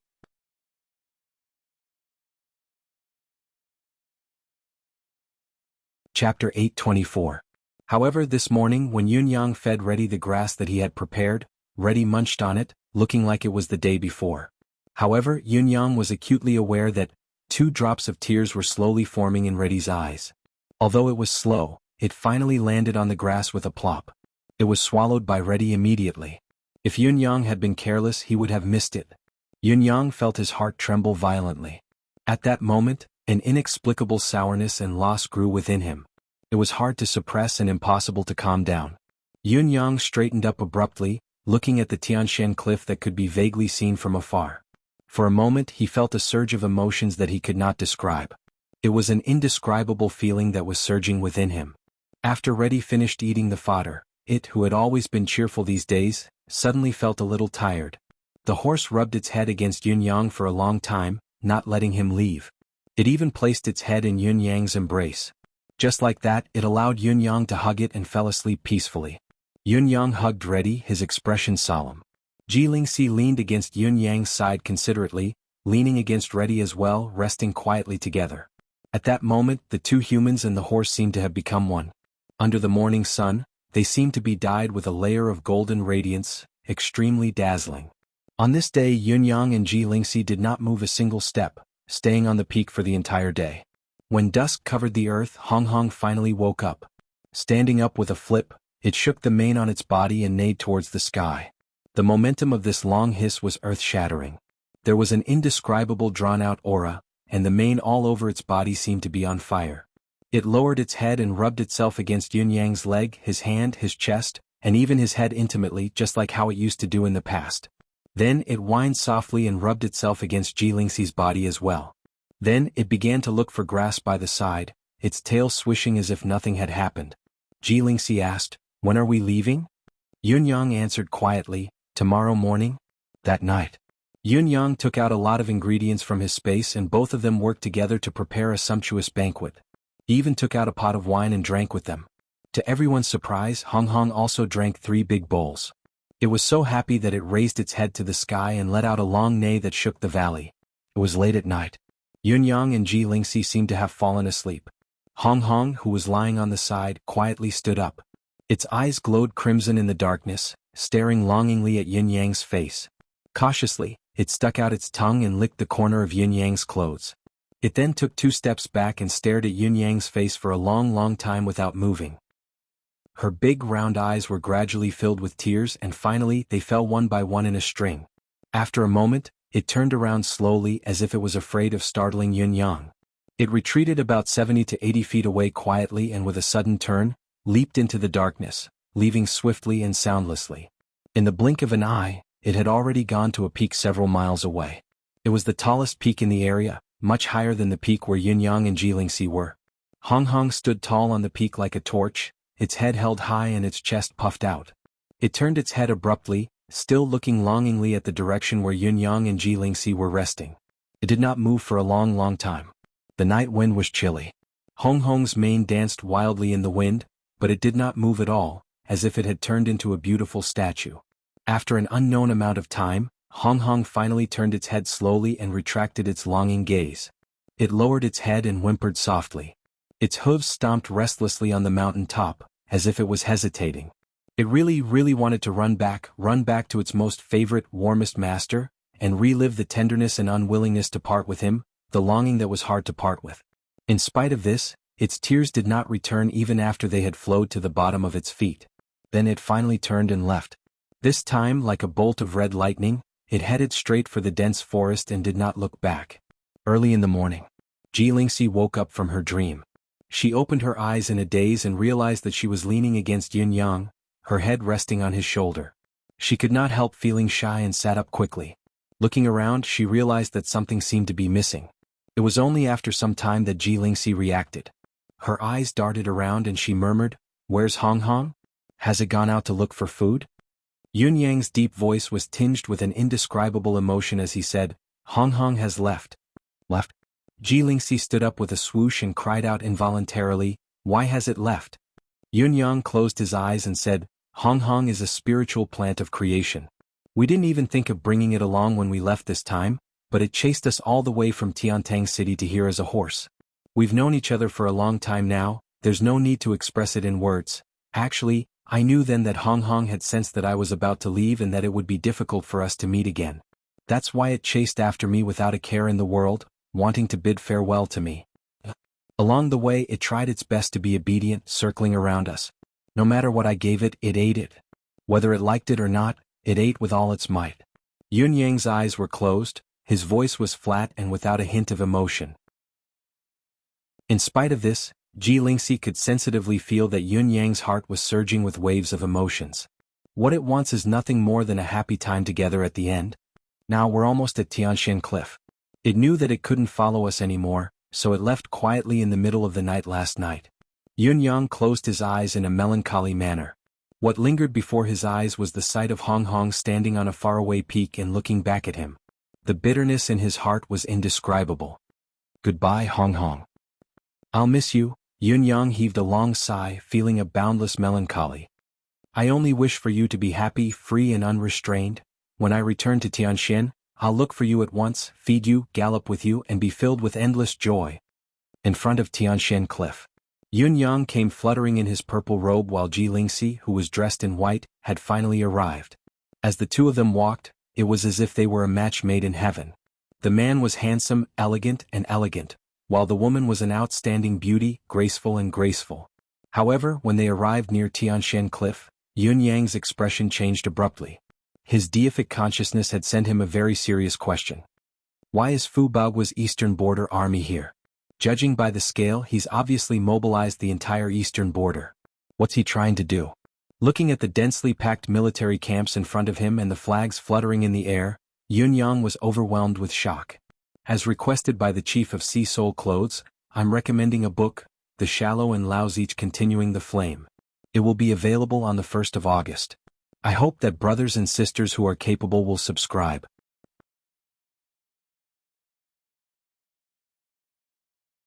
Chapter 825.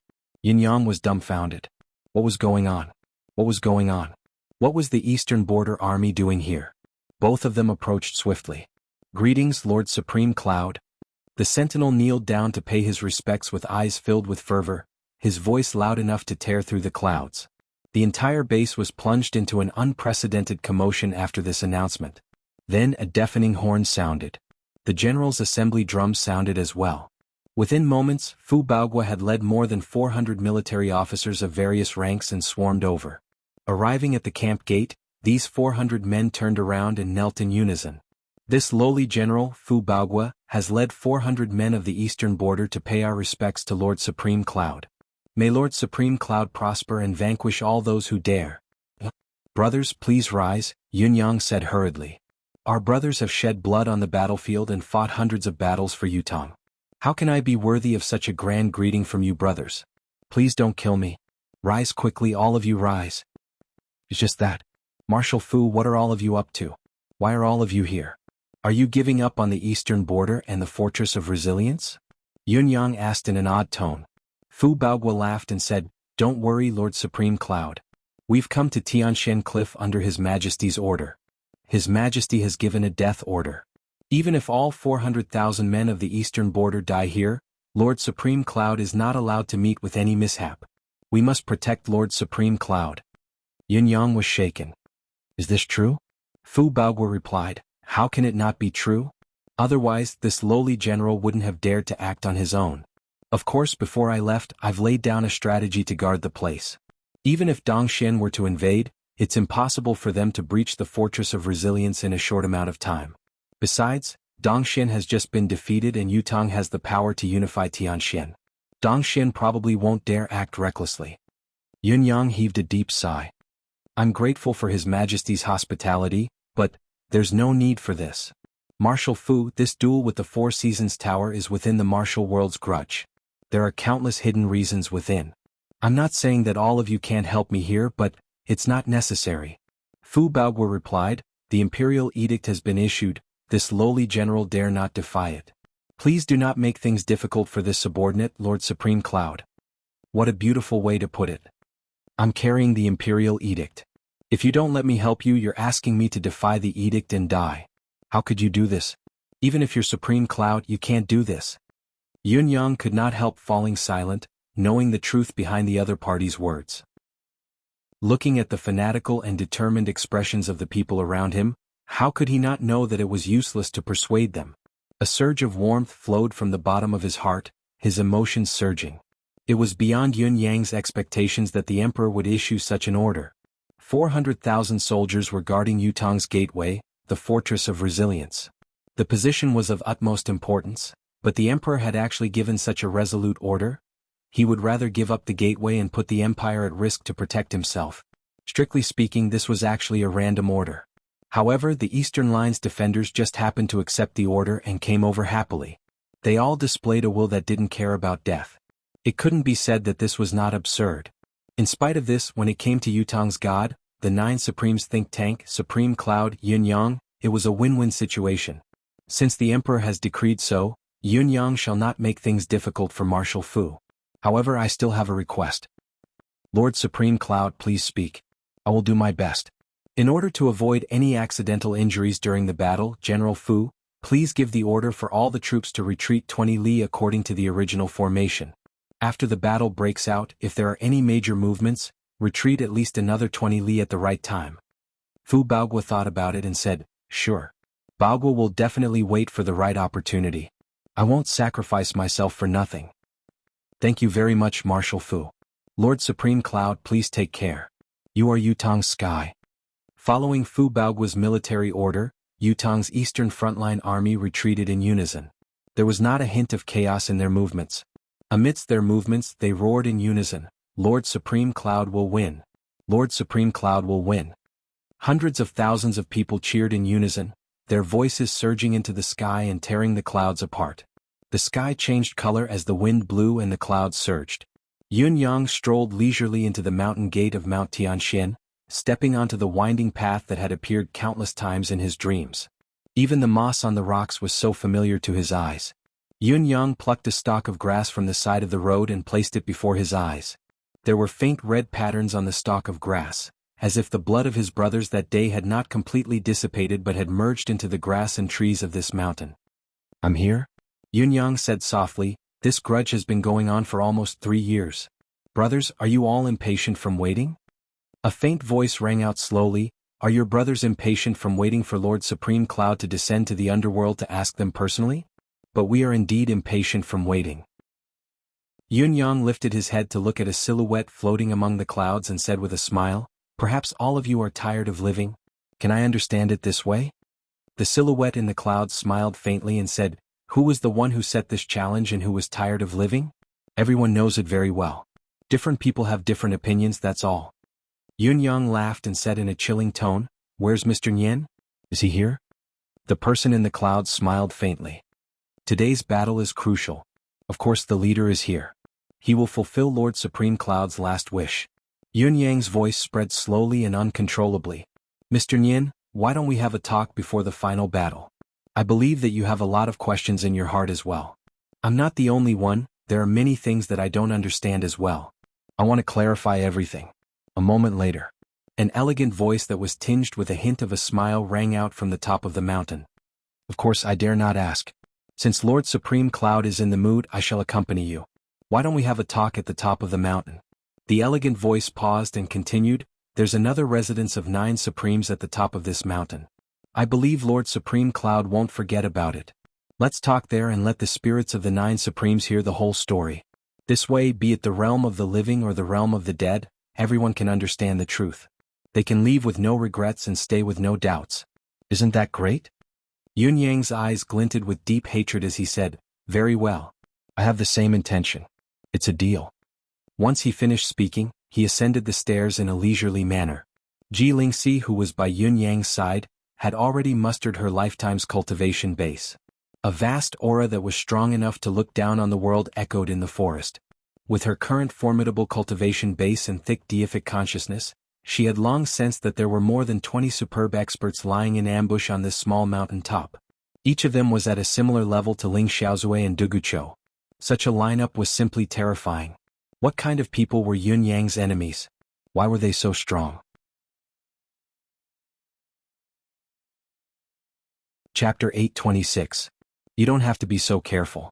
Even if I'm going to die today, Mr. Nian will definitely wait for me to finish talking before he starts the ambush. Because there are some things that have puzzled him for a long time, and he desperately wants to know the answer. Ji Lingxi nodded, but it was still difficult to dispel her anxiety. Knowing that there were endless dangers ahead, how could he really relax?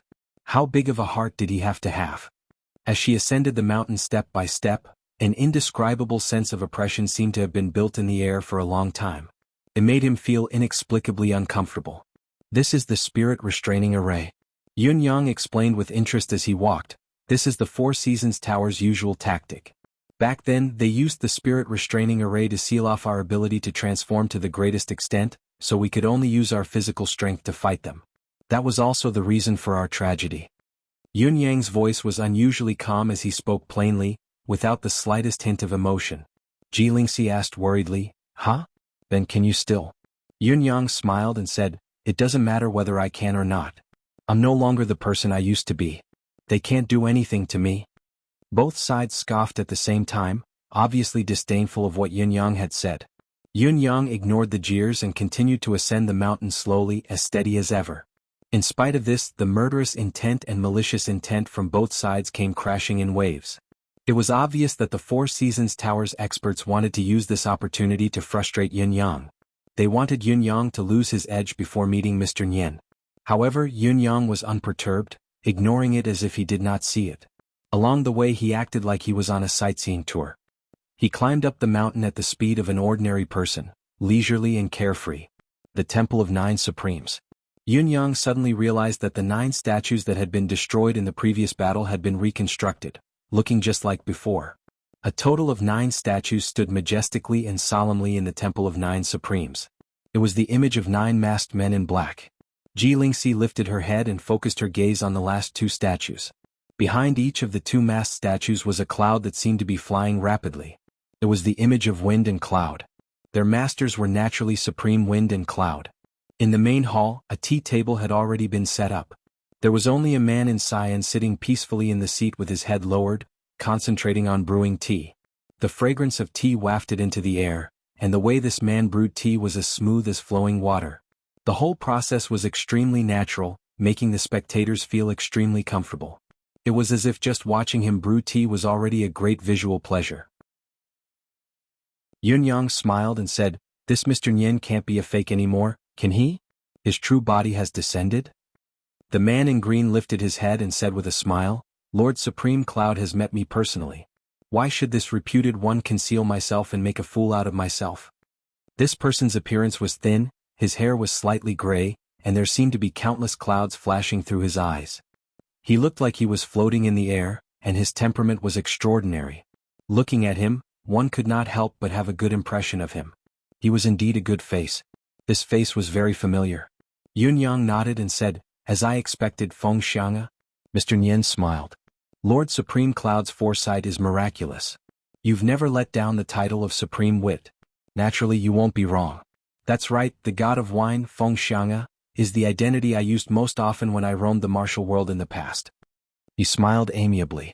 I wonder if Lord Supreme Cloud is satisfied with the fine wine that I've kept in my collection? Yunyang laughed and said, the taste is not bad indeed. It truly lives up to the title of being unparalleled. It's a pity that there's too little of it. It's not a great deed. Mr. Nyen guffawed. I've given you all of my life's treasures. I didn't even keep a pot for myself, yet you're complaining that it's too little. How good should a great deed be? It's beyond my reach and I'm powerless. Yunyang sat down slowly and gestured for Ji Lingxi to take a seat with him. Then, he looked at Mr. Nyen with interest and said, the god of wine's brewing is indeed unparalleled, but how about this tea? If Heaven's Inquisition were here, he would know best, Mr. Nyen said. Yunyang smiled faintly. There's no need for us to beat around the bush anymore. Heaven's Inquisition has already gone to the bound of universe. He's no longer in Tianxian. Mr. Nyen sighed. We've been friends for a lifetime, yet we've unintentionally parted ways. I wonder if I'll have the chance to meet him again when I've gone to the bound of universe. He picked up the teapot and poured tea for Yunyang and Ji Lingxi. He smiled and said, in this world before you, there was only one person who could make me brew tea with my own hands, Gu Chaoyang. Now there's you. Oh, there's this young lady as well. Of course, it's my honor to be able to serve tea to Lord Supreme Cloud, whom the world worships as a god. Yunyang picked up the teacup and took a sip. His eyes brightened as he exclaimed, great tea. Mr. Nyen laughed. Of course it's great tea. This tea was made when I went to the 9 mountains, crossed the 9 levels, crossed the 9 heavenly rivers and collected snow lotuses of 9 different colors from the 9 snowy peaks. Before the snow lotuses bloomed, I took only the closed petal of each lotus and soaked it in the water of the 9 underworlds for 9 days and nights. Then, 9 virgins in their prime stirred the clouds of the 9 heavens and dried them within 9 breaths with the mystical chi of pure Yin. He chuckled softly.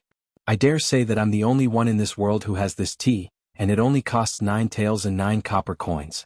Yunyang asked cautiously, may I know the name of this tea?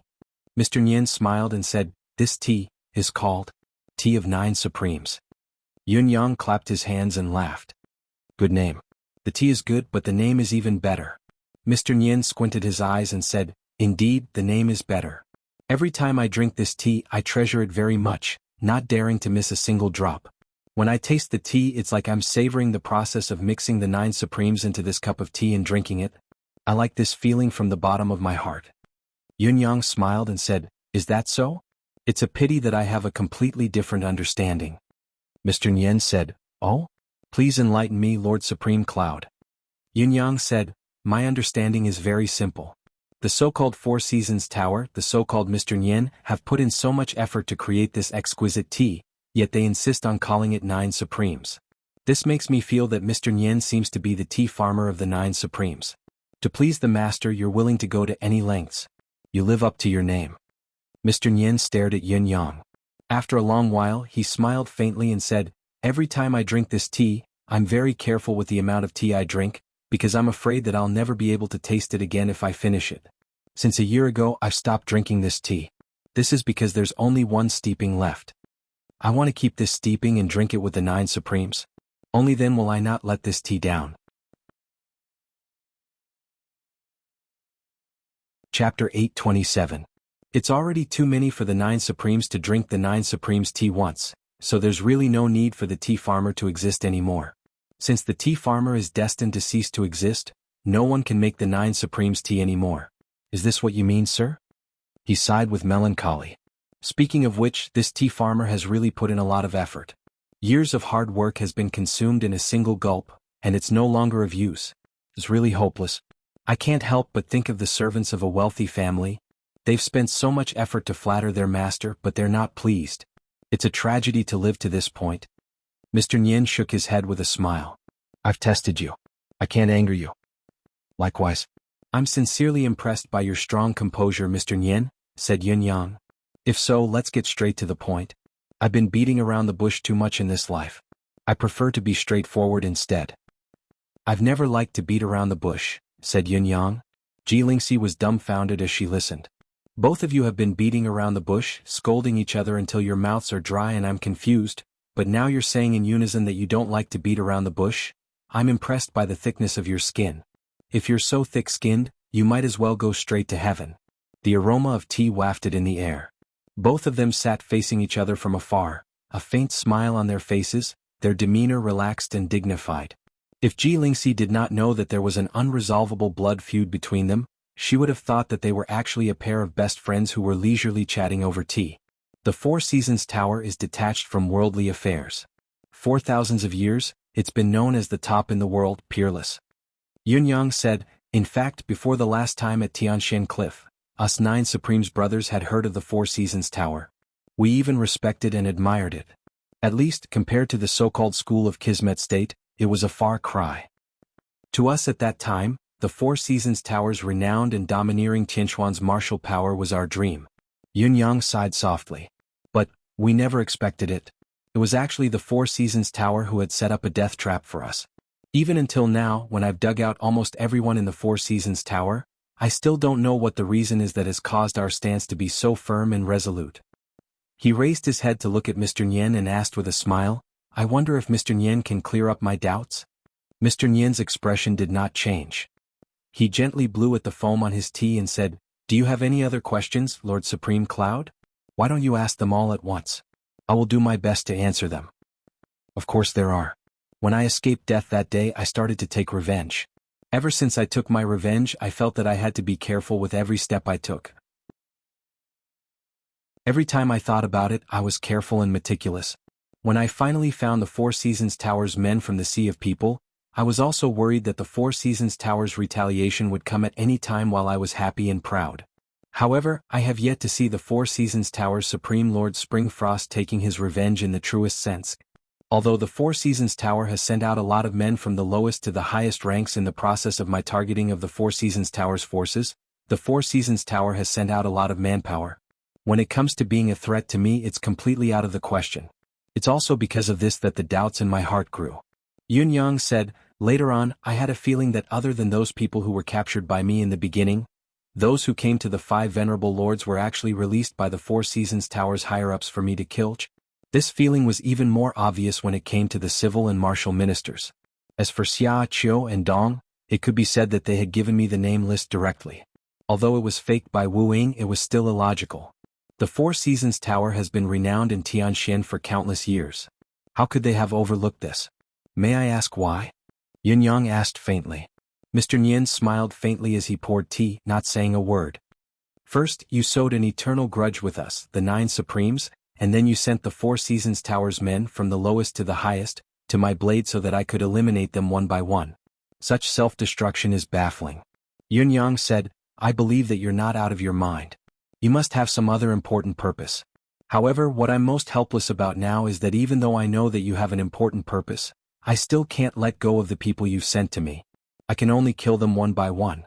However, with each person I kill, I feel that I'm one step closer to your ultimate goal. Your method of killing with a borrowed knife is truly impressive, but it's also infuriating at the same time. Today we've agreed to a final battle. Since the final battle is imminent, it's time for these mysteries to be uncovered. Yunyang said, I'm ashamed. I've always prided myself on my unparalleled wisdom and foresight, but I still haven't figured out the crux of the matter. Please enlighten me. Mr. Nian exhaled softly and said with a smile, not bad at all. There's indeed another reason for these things. Supreme Cloud's judgment of this tower's capability, purpose, and even self-awareness are extremely accurate. Supreme Cloud's reputation is well-deserved.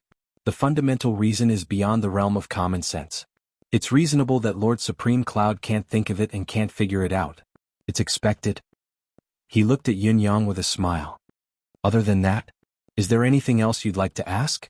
Yunyang smiled. These 2 questions are enough. Next it's time for you to ask. Mr. Nian said, that's right. I have a few questions to ask Supreme Cloud as well. What I'm most curious about is the residence of 9 Supreme's secret and how you managed to keep your identity a secret. If it weren't for the School of Kismet State's unexpected intervention, I'm afraid I'd still be in the dark. I wouldn't have known that Lord Supreme Cloud's true self has long been exposed to the world and that you've had many dealings with my tower's people. He chuckled and said, just like what Lord Supreme Cloud has said, after today's battle, either the Four Seasons Tower will vanish from the martial world forever, or Lord Supreme Cloud will rest eternally in the ground. At this point there's really no secret that can't be shared.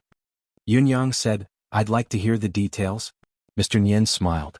It looks like Lord Supreme Cloud wants me to speak first. Yunyang replied faintly, because I'm the one who asked first. It's only right that I get the answer first. Mr. Nian guffawed, not at all offended by Yunyang's words. He was silent for a moment as if he was arranging his thoughts. After a long while, he looked at the lingering aroma of tea and spoke slowly. The Four Seasons Tower has been passed down for so many years, but this is the first time it's been forced into such a perilous situation. Although I've done all of this on purpose, it can also be considered as heaven's will. Or perhaps heaven's will and man's cooperation. The root of the matter will probably start from when I obtained the Four Seasons Tower's legacy. There's yin and yang in the sky and the four seasons in a year. Mr. Nian said, I was 18 years old that year. I was one of the 5 supreme disciples of the Four Seasons Tower. Yunyang thought to himself, the Four Seasons Tower is truly an oddity. They actually have as many as 5 supreme disciples.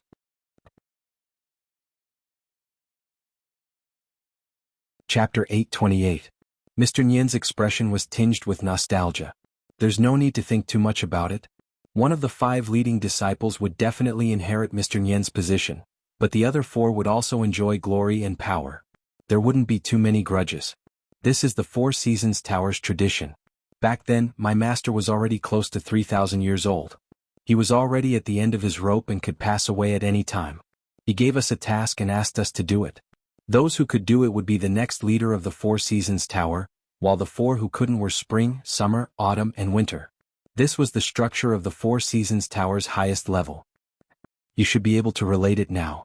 In fact, all the leaders of the Four Seasons Tower have the surname Nian, or should I say Mr. Nian. Mr. Nian said faintly, as for my real name, it's Feng Xianga. This is my real name. The task that my master entrusted to me isn't new.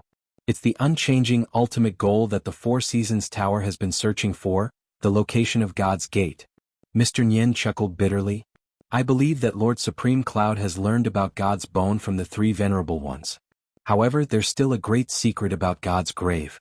Every 365 years, the grave of God will change its location. In other words, we'll need to locate it again and confirm its location. This is where the mission lies. In that mission, I was the first to find the grave and became the Four Seasons Tower's new Mr. Nian. What's more, when I was searching for the God's Gate, I coincidentally encountered the shift of the stars. I stuck a divine weapon at the Stargate, but it accidentally caused the God's grave's location to be permanently fixed. It would never move again. Since then, I've contributed greatly to the Four Seasons Tower, and the position of the sect leader was no longer in doubt. However, it was then that I truly understood the Four Seasons Tower's true mission, or rather, where the Four Seasons Tower's survival was at stake. God's bone has mystical effects and immense power, but once it's obtained, it can't be stopped. Once it's stopped, one will suffer the backlash of the God's bone's spiritual power. Unfortunately, there's a limit to how much God's bone can be obtained. Countless seniors of the Four Seasons Tower have perished at this point. After the God's bone was fixed, I asked for the Patriarch's will and studied it over and over again. However, I focused my attention on one sentence. When the 9 stars shine on the sun, I will either soar to the 9 heavens or sink into oblivion for all eternity. Mr. Nian looked at Yunyang with a rather complicated gaze. When the 9 stars shone, the residents of 9 Supremes appeared in the Tianxian continent. From that moment onwards, the Four Seasons Tower's opposition to all of you has become a foregone conclusion. If the Four Seasons Tower doesn't want to sink into oblivion forever, it has to stop the 9 Supremes soaring into the 9 heavens. Yunyang could not help sighing. This was truly an undeserved calamity. However, the first master of the Four Seasons Tower was truly remarkable. He had actually left such a message a few thousand years ago. If there's a choice, who wouldn't want to live a carefree life and embark on the path of cultivation in peace? However, when the 9 stars shine, the residence of 9 Supremes really emerges. Is everything fated, or is this how it should be? Mr. Nian's voice was filled with a sigh. Since the prophecy of the 9 stars has come true, then the 2 outcomes of soaring into the 9 heavens or sinking into oblivion for eternity are inevitable. Mr. Nian said faintly, however, since such a prophecy exists, there must be a reason behind it. Everything in this world has a cause and effect, and vice versa. Therefore, I've tried to find the reason. If I can find the reason, or perhaps I've found a variable that can affect or interfere with this destined outcome, allowing it to be beneficial to us as much as possible. With this as the starting point, I've deduced the subsequent events. The first thing I've foreseen is undoubtedly the appearance of the 9 stars. The impact is immense. It could be a crisis for the Four Seasons Tower, but it could also be an opportunity. As long as I can seize this opportunity, I can naturally avoid sinking into oblivion for eternity. Lord Supreme Cloud, from what you see, does my understanding make sense? Mr. Nyen asked. Yunyang sighed and said, You're right. If it were me, I'd definitely understand it the same way. Perhaps everyone understood the saying that danger was accompanied by opportunity. In spite of this, there were very few people who truly understood what to do and how to deal with the crisis when it came. However, it was obvious that the Four Seasons Tower and Mr. Nyen had chosen the most correct and proactive approach. Hence, there was the Battle of Mount Tianshan and the 9 Supremes elegy. Based on this starting point, the residents of 9 Supremes appeared after the 9 stars. I didn't make a move because I wasn't clear about the latter half of the prophecy then. Acting blindly would only be futile. However, when the 9 Supremes appeared one after another, it showed who the 9 dragons belonged to. As the 9 Supremes developed step by step, the providence that the Four Seasons Tower had accumulated over the years showed signs of gradually disintegrating and disappearing. With such proof, there was no longer any doubt. Even then, I still didn't have the thought of destroying the 9 Supremes because I hadn't found the root of the problem. I wasn't clear about the root of this prophecy, so I forced myself to act. Even if I destroyed the 9 Supremes, I was still a puppet in the prophecy, acting according to the prophecy's trajectory. However, I have to say that the secrecy of the 9 Supremes members is indeed impressive. There's no oversight at all.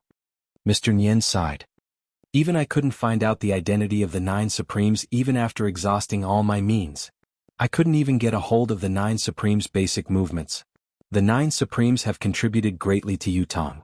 The 9 Supremes who have appeared on Yutong's battlefield many times are not controlled by imperial authority, nor are they monitored by the Board of War, the Board of Appointments, or any other Yutong department. I can't believe such a strange thing would actually happen. Left with no other choice, I began to plan for the Four Seasons Tower's manpower to infiltrate Yutong. It was a more comprehensive and indiscriminate infiltration than before. However, during this process, there was a new change in providence, an extremely bizarre change. Such a change has never happened in the Four Seasons Tower's 10,000 years of existence. Today's episode is even better. I've reached the crucial plot.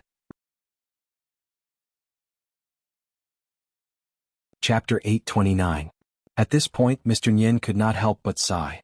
Initially, according to my estimation, as the Four Seasons Tower's men infiltrate deeper into Yutong, it would definitely affect the 9 Supremes even more. However, the reality is that as the Four Seasons Tower's men infiltrate Yutong, the 9 Supremes' providence grows stronger. Such a strange thing makes me feel even more helpless. This situation proves that no matter who I send over, it's Yutong's national power that will ultimately increase the 9 Supremes' providence. Even if that person is a spy and his original intention is to harm Yutong, the result is the complete opposite. Mr. Nyen said, the Four Seasons Tower's providence is inevitably weakening bit by bit. However, God's grave is getting easier to enter following my setup. Conversely, it's getting easier to obtain God's bones. This proves that my setup is effective. Therefore, the crux of the matter has shifted to whether we can eradicate the 9 Supremes and end the possibility of the dragon ascending to the 9 heavens. Mr. Nyen said faintly, speaking of which, with Lord Supreme Cloud's wisdom, you should already understand the whole story, right? Yunyang replied, Yes, I do understand. I understand everything. Mr. Nyen chuckled bitterly. Unfortunately, things don't end here. At least it's not enough. I've collaborated with Dongshin to plan the battle at Tianshan Cliff. Dongshin sent out its army to oppress the 9 Supremes, forcing them to lend a hand. I've mobilized all the informants and received news of the 9 Supremes along the way. In the end, your Tianshan Cliff ambushed Dongshin because you fell into our trap. Lord Supreme Cloud is involved in all of this. I won't go into details. It was after that battle that the 8 Supremes were annihilated and only Supreme Cloud was lucky enough to survive. The Four Seasons Tower's providence suddenly underwent a drastic change. It skyrocketed in a straight line. Compared to when it was at its peak in the past, it's several times better. Mr. Nyen said faintly, since then the Four Seasons Tower's men's cultivation base and providence have all been growing. Only, the men sent to provoke you won't have the same providence. The only one left, Supreme Cloud, hasn't been found, so we can't do our best. Yun Yang was hit with a sudden realization.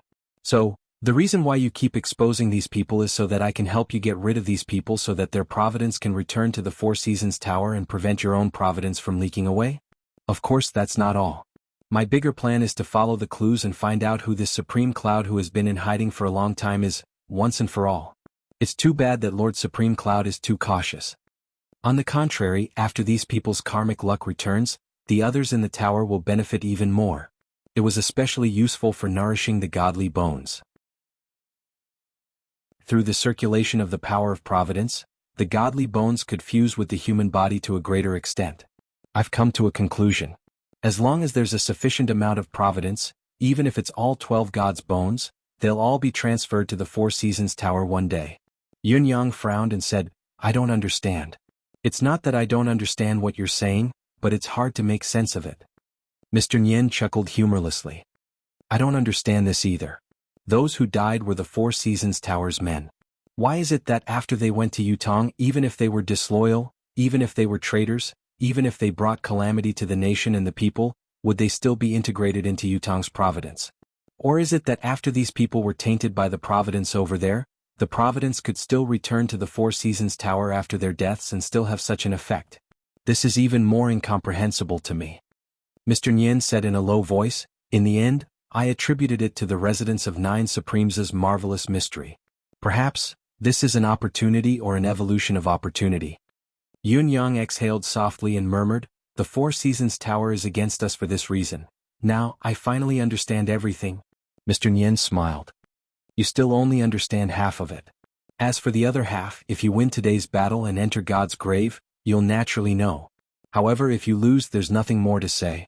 Mr. Nyen sat up straight and looked at Yun Yang. Now it's my turn to ask questions. Yun Yang replied faintly, please speak. I'll try my best to tell you everything I know. Before the battle of life and death, to have a heart-to-heart talk with my greatest enemy, to you and to me I have no regrets in life or death. Mr. Nyen chuckled. First of all, how was Supreme Cloud's identity kept a secret? Whether it was before or after the battle at Tianshan Cliff, we've tried our best to investigate the background and identity of the Nine Supremes, but we've never found anything. Especially after that battle, if it weren't for the fact that the Nine Supremes' providence still remained and even grew strong again, I would have misjudged that the Nine Supremes had been completely eradicated. Supreme Cloud, Yun Yang, can be said to be the person who has dealt with the Four Seasons Tower the most among the people of Yutong. It's truly remarkable that Supreme Cloud could do it without leaving a trace. Secondly, what mysteries lie within the residence of Nine Supremes? Or should I say, what are the secrets of the residence of Nine Supremes? To this day, there shouldn't be any more questions about keeping it a secret. Yun Yang replied faintly, is that all Mr. Nyen's questions? These two questions are essentially the same. Mr. Nyen asked. Yun Yang continued, actually, Supreme Cloud has never been invisible to the Four Seasons Tower. He's always been ostentatious. Mr. Nyen chuckled humorlessly. It's because of what you've said that we're in such dire straits today. After the battle at Tianshan Cliff, I noticed that the Nine Supremes' providence was weak, but it wasn't extinguished. When I asked Gu Chaoyang, I found out that someone among the Nine Supremes had actually escaped death and survived the ordeal. Following the guidance of the providence, we've confirmed your location to be in Tiantang City. We've observed almost everyone in Tiantang City and we've rarely missed anyone, including you. Mr. Nyen was obviously baffled by the initial judgment.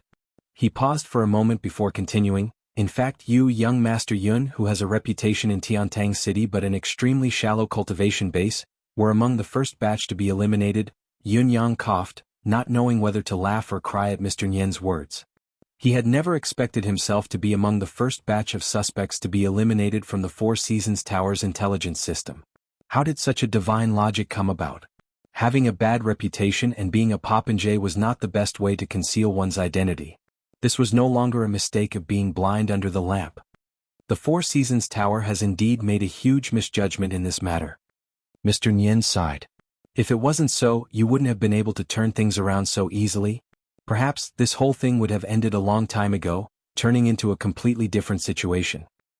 During the first wave of investigation, the famous young masters in Tiantang City, the young masters of the spring, summer, autumn and winter families, as well as the head of Yutong's popinjays, good-for-nothing great young Master Yun, were indeed eliminated at the first instance. Back then, Supreme Lord Springfrost was personally in charge of the investigation, personally coming up with the first elimination list. So, you good-for-nothing young Master Yun Yang were ranked first in this list. In other words, in He Hanqing's eyes back then, you were the most unlikely person to be Supreme Cloud. Looking at it now, such a decision isn't just laughable. It's an insane decision. Recommending a book, The Emperor. Those who are interested go read it.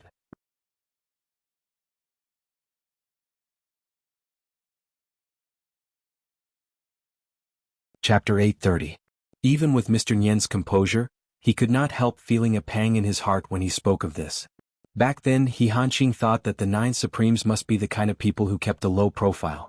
Since only one of them had returned for revenge, they would naturally be more cautious and would not show themselves easily.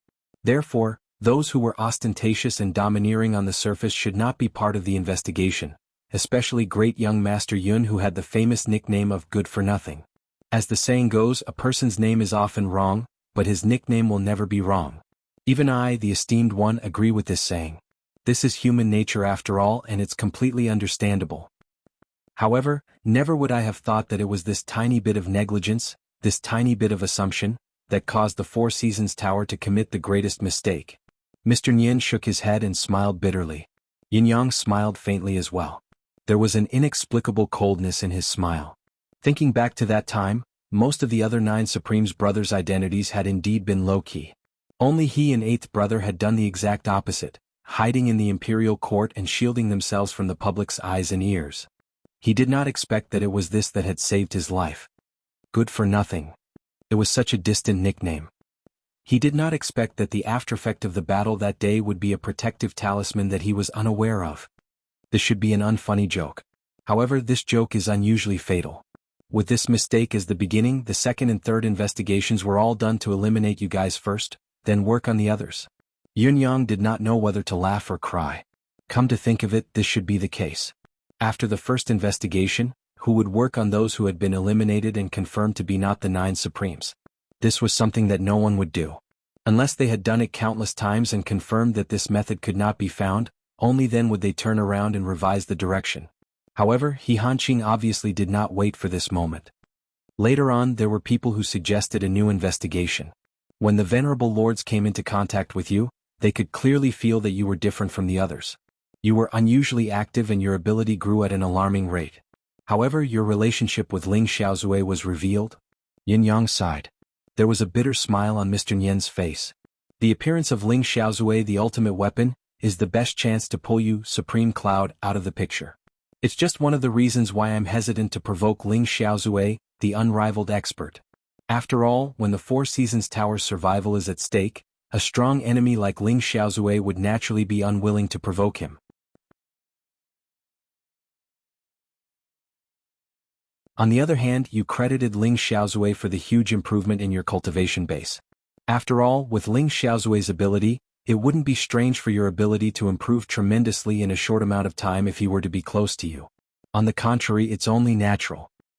Now that I think about it, Ling Xiaozue's ability is unfathomable, but his wealth is very limited. It's not easy to groom a young expert in such a short amount of time. It's a shame that the Four Seasons Tower was blind, completely ignoring such a huge flaw.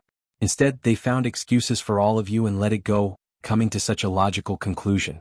It really makes me feel helpless. After that, your name appeared several times in my line of sight, like the battle between the 4 venerable ones and the battle between you and the boy from the other world, like how you rushed to the Fortress of Resilience alone to provide aid. Everything is still vivid in my mind, but I always missed it because of such a reason. If time could be reversed, I would kill Supreme Lord Springfrost He Hanqing 100 times over with my own hands. Mr. Nian smiled faintly, but the menacing meaning in his words was clear. He lifted his head to look at He Hanqing. An investigation like this is equivalent to He Hanqing sending the entire Four Seasons Tower's power to your butcher's knife. Otherwise, everything would have ended a long time ago. Yun Yang said leisurely, if time could be reversed, I would definitely have a drink with old Master Wenzong. He has protected Yutong his entire life, sparing no effort in doing so. Mr. Nian chuckled coldly. He was so choked by the words that he almost did not want to continue. Of course, there's another point that leaves no room for doubt on your side. You've never shown any signs of anyone obeying your orders. As everyone knows, the 9 Supremes have to mobilize the 9 Heavens Dictum's power, but that mysterious force has obviously made a move. This proves that Supreme Cloud has been manipulating its movements all along, proving your innocence. However, every time it makes a move, you Yunyang have done nothing at all. You haven't even seen a stranger. Come to think of it, this must be another layer of concealment that you've prepared. Regarding this, Mr. Nian has overestimated me. It's a pity that Mr. Nian has never entered the residence of 9 Supremes. Yunyang said faintly, there's a strange existence called the 9 Heavens Dictum in the residence of 9 Supremes. This is the key that allows me to control the force that the 9 Heavens Dictum belongs to. Mr. Nian's expression turned serious. The 9 Heavens Dictum is the name of the organization under the 9 Supremes that everyone knows. However, to me it's a token. Through this token, I can command the 9 Heavens Dictum to do anything, even from thousands of miles away. Yunyang said slowly, therefore, judging whether I'm Supreme Cloud or not based on my connection with the 9 Heavens Dictum, the answer is destined to be wrong. This has been a false proposition from the very beginning. It's a pity that it's not a crime of war. Mr. Nian's expression, which had been calm since the beginning of the conversation, finally changed. There's actually such a thing? There's actually such a magical thing in this world? Yunyang smiled. Perhaps Mr. Nian doesn't believe it, but the truth is, even the people under the 9 Heavens Dictum don't know who Supreme Cloud is or who Supreme Cloud's true identity is. From the beginning to the end, there's only one thing that can be confirmed. Other than the 9 Supremes' unique cultivation method, no one else can use the 9 Heavens Dictum to send messages. Therefore, the one who sent the message must be one of the 9 Supremes. Mr. Nian was stunned for a long time before he finally chuckled bitterly. I see. It's not too unjust for the Four Seasons Tower to lose the intelligence war. It's indeed a crime of war. Yunyang smiled faintly and did not comment further. Mr. Nian's meaning was clear. In this era where fast horses and flying birds were still required to send messages, something that defied common sense and could be transmitted thousands of miles away had actually appeared. While everyone was staring at the communication channel, someone else had completed his task from tens of thousands of miles away. It would be strange if he did not lose under such circumstances. This is one of the core secrets of the residence of 9 Supremes. Yunyang said, does Mr. Nian want to know any other secrets of the residence of 9 Supremes? Mr. Nian sighed softly. If Lord Supreme Cloud is willing to tell me, of course, I'm more than willing to listen and broaden my horizons. Looking at the graceful Mr. Nian, Yunyang sighed softly and said, Sir, your demeanor and bearing are indeed extraordinary. Reminds me of a saying. Mr. Nian smiled faintly. You are a beauty, but why have you become a thief? That's right, sir, you know me well. Mr. Nian smiled and said, what is an official? What is a thief? Yunyang was silent. Finally he smiled. Yes. We are friends of life and death because our standpoints are different. That's right. We are friends of life and death because our standpoints are different. Mr. Nian sighed softly.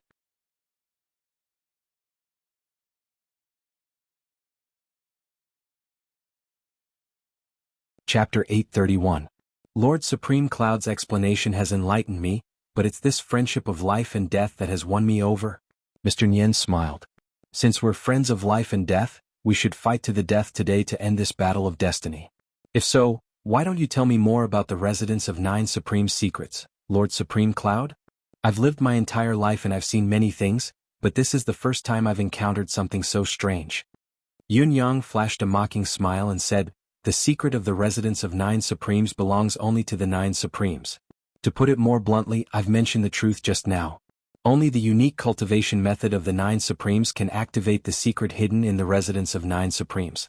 Other than the 9 of us, no one else possesses the cultivation method of the 9 Supremes. Therefore, it's useless for Mr. Nian to know about the residence of 9 Supreme secrets. It'll only add to your troubles. There are too many mysteries in this world that are beyond everyone's knowledge. What's the point of forcing it, especially now that the residence of 9 Supremes has disappeared? Mr. Nian's expression changed for the first time. Disappeared? Wasn't it concealed by Lord Supreme Cloud using a secret art and not revealed to anyone? Yunyang smiled and said, I know that Mr. Nian has always coveted the residence of 9 Supremes. But now, it's already too late. Too late? Mr. Nian asked in a daze. Yunyang answered with certainty, It is indeed too late. The residence of Nine Supreme's destiny has come to an end. Such a divine artifact shouldn't stay in the secular world, should it? Besides, our paths are different. Mr. Nyen smiled and murmured, different paths, we can't work together. Yun Yang said, that's about the residence of Nine Supreme's secrets. There's no use in knowing more. It'll only disturb you. Mr. Nyen's gaze was cold as he said faintly, no matter what, I've finally solved the greatest mystery that's been in my heart for a long time. I have to thank Lord Supreme Cloud. The Nine Supremes dictum. What a dictum of Nine Supremes. Yun Yang picked up the teacup and took a sip. The tea is not bad, he said faintly. Mr. Nyen was silent for a moment before he said, it's a pity that the tea is already cold. Yun Yang smirked coldly and said, the words have been spoken and the tea has turned cold. Man proposes but God disposes. God's will is always toying with us. Mr. Nyen smiled. Lord Supreme Cloud, I thought you should be brimming with confidence when you took the initiative to propose this challenge. Why are you talking about fate here? With the current situation, it's almost certain that Lord Supreme Cloud has come to this duel of life and death with only two people. I don't know if he's blindly believing in heaven's will or if he's underestimating the Four Seasons Tower. Yun Yang's eyes were half-lidded as he said, if Mr. Nyen didn't believe in heaven's will, why did he imprison Gu Chaoyang for so many years? During the battle at Tianshan Cliff that day, the Nine Supremes weren't annihilated. Heaven's will has long been clear. This worldly matter, right and wrong, gratitude and resentment will be dealt with from the beginning. It's only right and proper. Mr. Nyen replied indifferently, I've understood Lord Supreme White Cloud's intentions since we first met, and it's even more so now. Lord Supreme Cloud is indeed loyal to the country and the people. He is the #1 hero in the world. The so-called heroes are nothing more than this. It's a pity that the Nine Supreme Tea is gone from this world. Mr. Nyen sighed with melancholy. The Nine Supremes will cease to exist in this world as well. What a pity. With his arms behind his back, he walked out slowly and said leisurely, Supreme Cloud, there are all the Four Seasons Tower's top-notch elites on this cliff now. A total of 12 inheritors of God's bone, the Four Seasons Tower's brothers for the 12th month. Other than that, there are also the Four Seasons messengers of spring, summer, autumn and winter. And me, the leader of the Four Seasons, Nyen. The 29 people here are the Four Seasons Tower's pinnacle combat power, their ultimate force. In other words, if you have the ability to kill all 29 of us here, then there will be no Four Seasons Tower in the Tianshan continent from now on. Mr. Nyen was already at the door. Yun Yang asked quietly, there won't be a Four Seasons Tower in the Tianshan continent? Do you mean that there are other Four Seasons Towers in other places? Mr. Nyen chuckled softly. Perhaps there really isn't. The bound of universe is a place that I've never set foot in. Yun Yang did not speak. Mr. Nyen's form vanished like a drifting cloud at the door. Since the beginning of time, the 4 seasons of a year have existed forever. How can the 9 Supremes who appeared by chance compare to them? Supreme Cloud, focus on preparing for the battle. An hour later we shall fight to the death and end our grudges. I have no confidence in this battle, but I believe that you, Lord Supreme Cloud, don't have absolute confidence either. However, when it comes to the final resolution, whether it's your soul that wanders into the abyss or my death, neither of us will have any regrets. If you behead me, I hope that you'll toast me and tell me your unspoken secret. If I behead you, I'll toast you as well. His voice faded away. The tea table, teapot, and teacups that were made of flawless jade in the room were abandoned by Mr. Nyen just like that, as if they were worthless. Ji Lingxi had not uttered a single word throughout their conversation. It was only now, when she saw Mr. Nyen leave and Yun Yang sit there in silence, that she could not help saying, this Mr. Nyen, if that's the case, he's worthy of being a dominating figure in the martial arts world. Whether he's good or bad in his actions aside, his demeanor and grace alone are already worthy of being called the pinnacle of this world. Yun Yang said in a low voice, which one of those who can stir up trouble in the martial world isn't a peerless talent?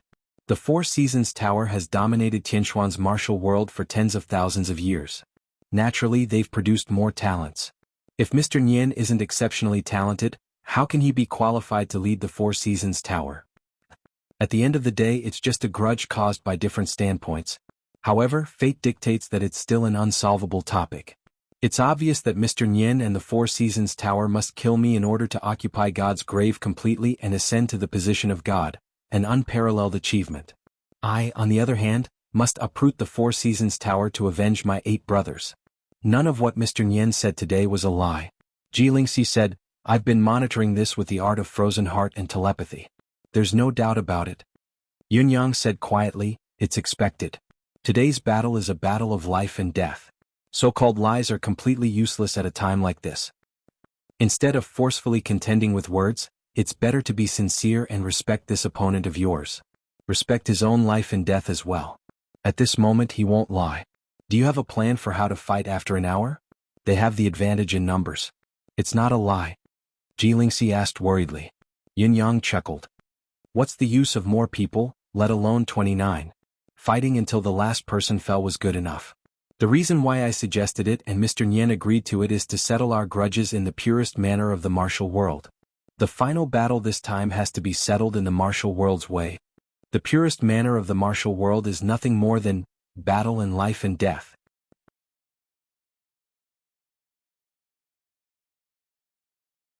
Chapter 832. An hour was neither short nor long. However, to Fu Baogua and the others who had been waiting below, this period of time felt like a year. An instant felt like a year. Every time the time it took to drink a cup of tea, an incense stick of time, or an instant passed, everyone's hearts were burning with anxiety. Lord Supreme Cloud had been up the mountain for a long time. It had been a long time, but why was there still no movement? What was the situation up there? No matter how confident they were in Lord Supreme Cloud, everyone was still extremely anxious. No one was an exception. Fu Baogua stood there, his anxiety evident. His usual composure and the demeanor of a great general were nowhere to be seen. His demeanor was like that of an ant on a hot pan. He paced back and forth, occasionally raising his head to look up at the mountain, sighing one after another. How is it? Why is there no movement at all? Since it's a battle between the world's top cultivators, how can it be so silent? Has the battle not started or is it already over? I heard that a battle between experts happens in the blink of an eye. Could it be? The generals at the side were also scratching their ears and cheeks. They were so anxious that they wanted to rush up the mountain right now to see what was going on. After a long time, Marshal, why don't I go up the mountain to see what's going on? A general said anxiously, I really can't wait any longer. All right. Just as Fu Baogua spoke before his voice trailed off, all of a sudden, a long howl that shook the sky and shattered the void came from the top of the mountain, carrying with it an unparalleled murderous intent. Mr. Nian, come and fight. It's Lord Supreme Cloud's voice. Fu Baogua stood up excitedly when he heard the voice. The rest of the people's eyes shone as well. They had only heard the voice, but they were already trembling uncontrollably with excitement. Then an equally violent sound rang out. It was as if a bolt of lightning had ignited a fire in the earth. In an instant the earth shook and the mountains shook. Everyone was more than 30 miles away, but they could still clearly feel the violent tremors under their feet. Some of the soldiers were even shaken off the ground and fell to the ground again. At the same time Yun Yang's voice rang out again, Fu Baogua, pull your men back another 30 miles. Yutong's iron-blooded soldiers can't be lost here for nothing. Orders must be obeyed. Fu Baogua's expression was unprecedentedly solemn. He stood up straight and said in a low voice, Yes, sir. Although he was far away and could not see the other party's image, Fu Baogua's actions made it seem like Supreme Cloud was right in front of him. He was as solemn as if he had just received an order. Retreat. Everyone move. Quick. At that moment, the rumbling sounds from the top of the mountain finally started to ring out. The decisive battle had finally begun. When Yun Yang and Ji Lingxi stepped out of the Temple of Nine Supremes, there were 7 people standing in front of them. All 7 of them were wreathed in murderous intent. The person in the middle was dressed in an elegant green robe, like a bamboo in spring. He was tall and had a thin face and he held a verdant flute in his hand. There were 6 people beside him, 3 of them were dressed in green, and the other 3 were dressed in yellow. Unlike the leader whose murderous intent was barely visible, these 6 people all wore cold expressions. Their hostility was evident as they pointed at Yun Yang. Lord Supreme Cloud, Spring of the Four Seasons Tower is here to learn from you. The leader in green spoke with a faint smile. His expression was relaxed as if he had brought a group of good friends for a stroll in spring. How should I address you? Yun Yang asked. Lord Supreme Cloud, you can call me Spring. Spring smiled elegantly. As for the ones beside me, 3 of them are January, February, and March respectively. The other 3 are the Four Seasons Tower's 3 gods' envoys. Lord Supreme Cloud has conversed with our leader for a long time, so you should know who we are. Spring. 3 gods' envoys in 1 spring, 3 months. Is this the Four Seasons Tower's standard lineup for entertaining guests? Yunyang smiled faintly and said, "Let me learn from all of you. I want to see if the Four Seasons Tower's everlasting reputation is worthy of its name." Spring replied, "I just want to learn from the renowned Lord Supreme Cloud's skills before the chief does." He smiled casually. "I've fought with Lord Supreme Cloud in the dark for so long, but I've never had the chance to learn from you personally. If I were to attack you with all of my men, it would be too much of a disrespect to Lord Supreme Cloud." Yunyang smiled. "I understand." It was indeed understandable. Which one of these people was not a top-notch expert? Which one of these top-notch experts was not a proud and arrogant person? How could they be willing to abandon their identities and gang up on each other when they did not understand the other party's strength? Especially when the other party was just a small fry not long ago. All the more reason not to make a fuss about it. "Lord Supreme Cloud, please." Spring smiled faintly, his demeanor dignified. Yunyang smiled back. "Please." At this moment, the purple chi in Yunyang's deific consciousness space surged and billowed. Emmy's rare liveliness was nowhere to be seen. It stood quietly and solemnly, fully focused on helping Yunyang, not daring to slack off. After all, this moment was the most direct reflection of life and death for Emmy. In his dantian, mystical chi was circulating at a high speed. Yunyang's face was faintly suffused with purple chi. His right hand stretched out slowly, his fair and slender fingers stretched out in front of him. He smiled faintly and said, "The final battle is about to begin. Let me start annihilating Spring first. After today's battle, the 4 seasons shall cease to exist, and the end of the year shall cease to be a year." Clang. A loud and clear clang of a saber rang out, shaking everyone's heart. It was a heart-stirring sound. A long, elegant saber with a smooth, elegant design appeared in Yunyang's palm out of thin air.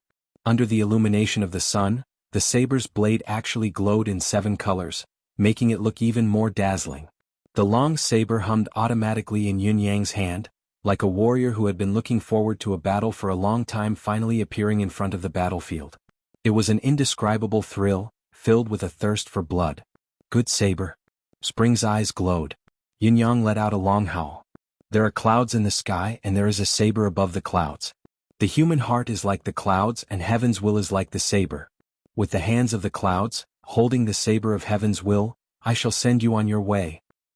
He then raised the long saber above his head and hollered, "Come on, let's fight." Before his words echoed in the air, the saber had already slashed down, its power unstoppable and unstoppable. The saber's power was impressive, but in the eyes of the opponents, they were too far apart. There was a space of 50 to 60 feet. How could they defeat the enemy if they only attacked from where they stood? Therefore the 7 opponents sneered at the same time. What was the point of attacking from such a distance in a battle of this level? Was he trying to establish his dominance or was he trying to be funny? There was no need to pay attention to such an attack. Could it be that Supreme Cloud was relying on his demeanor and had purposely made a feint? However, the next moment the 7 of them were shocked.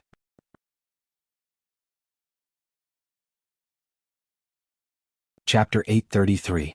This was because the moment Yunyang's saber was swung out, it underwent a transformation that was beyond everyone's understanding under the watchful eyes of the crowd. The gleaming saber that was initially only 3 feet long suddenly underwent a transformation the moment it was about to slash downwards. It was a massive and shocking transformation. The moment the saber fell, it expanded into a giant saber that was 70 feet long. The slanted slash in the air suddenly transformed into a sweeping attack that enveloped all 7 men at the same time. Furthermore, the saber's edge that seemed to be deliberately going easy on the opponent had actually turned into lightning. The instantaneous increase in speed was more than 10 times. Each of the Four Seasons Tower's men who were sent out to fight had a wealth of combat experience. They had been through more than 100 battles in their lifetime. However, even though these 7 men had lived for close to 10,000 years, they had never encountered such a bizarre situation. What he wielded was a saber, not a bolt of lightning in the sky that could be as long as it wanted to be. This was a transformation that exceeded the logic of any ordinary person. The saber light turned from a bolt of lightning into a murderous gleam that cut through the heaven and earth. January, February, and Moons, who bore the brunt of the attack, made a serious misjudgment of the sudden change in the situation. They almost didn't have any time to react. With a flash of light, they were all cut into two and died just like that. Their cultivation path was painted like a cake. Until the very last moment, their faces still carried a mocking smile towards the saber. Yun Yang had planned this attack before he acted, setting up the trap first. He did not hold back once he struck, killing 3 men consecutively when they least expected it. Even after successfully killing 3 men, the saber's momentum did not falter as it chased after the 4th man. The saber light plunged straight down. In fact, the 4th man had died because of the saber as well. It was just that when Yun Yang killed the 4th man, a loud clang was heard when the saber swept past the man's waist. It was as if the saber had struck an extremely sturdy piece of metal. Although the 4th man had died from the slash, the unparalleled momentum of the saber had to stop because of it. The saber did not belong to the human realm. When everyone reacted, some of it had already ended. Everything happened so suddenly. Only after a moment did blood soar into the sky. The smell of blood instantly assaulted the nostrils and swept through the surroundings. The remaining 3 men stared at Yun Yang in disbelief and then at the ground, their eyes reddened. It was only now that they realized just how murderous that slash was. But what followed was endless grief and indignation. They had been fighting side by side for so many years, but 4 of them had died in the blink of an eye under the other party's single slash. Moreover, it was done in such a strange way. Under the watchful eyes of everyone. How could the rest of them endure this? Despicable? Spring was no longer able to maintain his elegant demeanor, and he roared furiously, his eyes about to split open. Despicable? Is it really despicable? Yun Yang held the divine edge that had reverted to its original length and said in slight surprise, "This is the final battle. Any means should be used, any means should be used." This is a cliché. I'm used to reminding my enemies, enlightening them for the rest of their lives so that they won't regret even in death. What I find strange is that you all know that the battle has already begun. Even though I struck first, you all could have dodged it. Why didn't you? Couldn't you wait to die? The 3 of them almost spat blood in anger at his words. Dodging? How could we? How could we dodge this strange attack that we had never dreamt of even 1,000 times in our lives? How could we dodge it? Reminding our enemies, enlightening them for the rest of their lives so that they won't regret even in death? If you're so eloquent, why don't you just go to heaven and pretend to be a wise man in heaven and enlighten the masses? Fortunately, the 3 of them were experienced cultivators whose cultivation base and state of mind had reached the pinnacle. With a long howl of grief and indignation, they calmed themselves and launched a counterattack at the same time. Naturally, they turned into a triangular offensive formation, surrounding Yun Yang from 3 directions. A saber, a sword, and a flute. The sharp sound of the wind breaking rang through the peak, filling the eyes with ghostly shrieks. The divine edge that had reverted to its original size danced rapidly in Yun Yang's hand. The saber light changed and blocked the 3 of them. Although he was besieged, he did not retreat an inch. Yun Yang did not use saber truth, destiny blade to attack. How could he really reveal his trump card before the enemy appeared? However, the vigorous and abundant mystical chi made every slash of his saber filled with an unstoppable, domineering aura. Spring and the 2 envoys suppressed the extreme grief and indignation in their hearts and fought with all their might, wanting nothing more than to grind Yun Yang's bones into dust with a single strike. It was a pity that the 3 of them could only fight Yun Yang to a draw despite their combined efforts. Ji Lingxi stood on the side, watching the battle with rapt attention. Then she heaved a soft sigh of relief. Yun Yang's first strike had caught the enemy off guard and killed more than half of the enemy's combat power. Now, he had even taken the initiative to control the battle.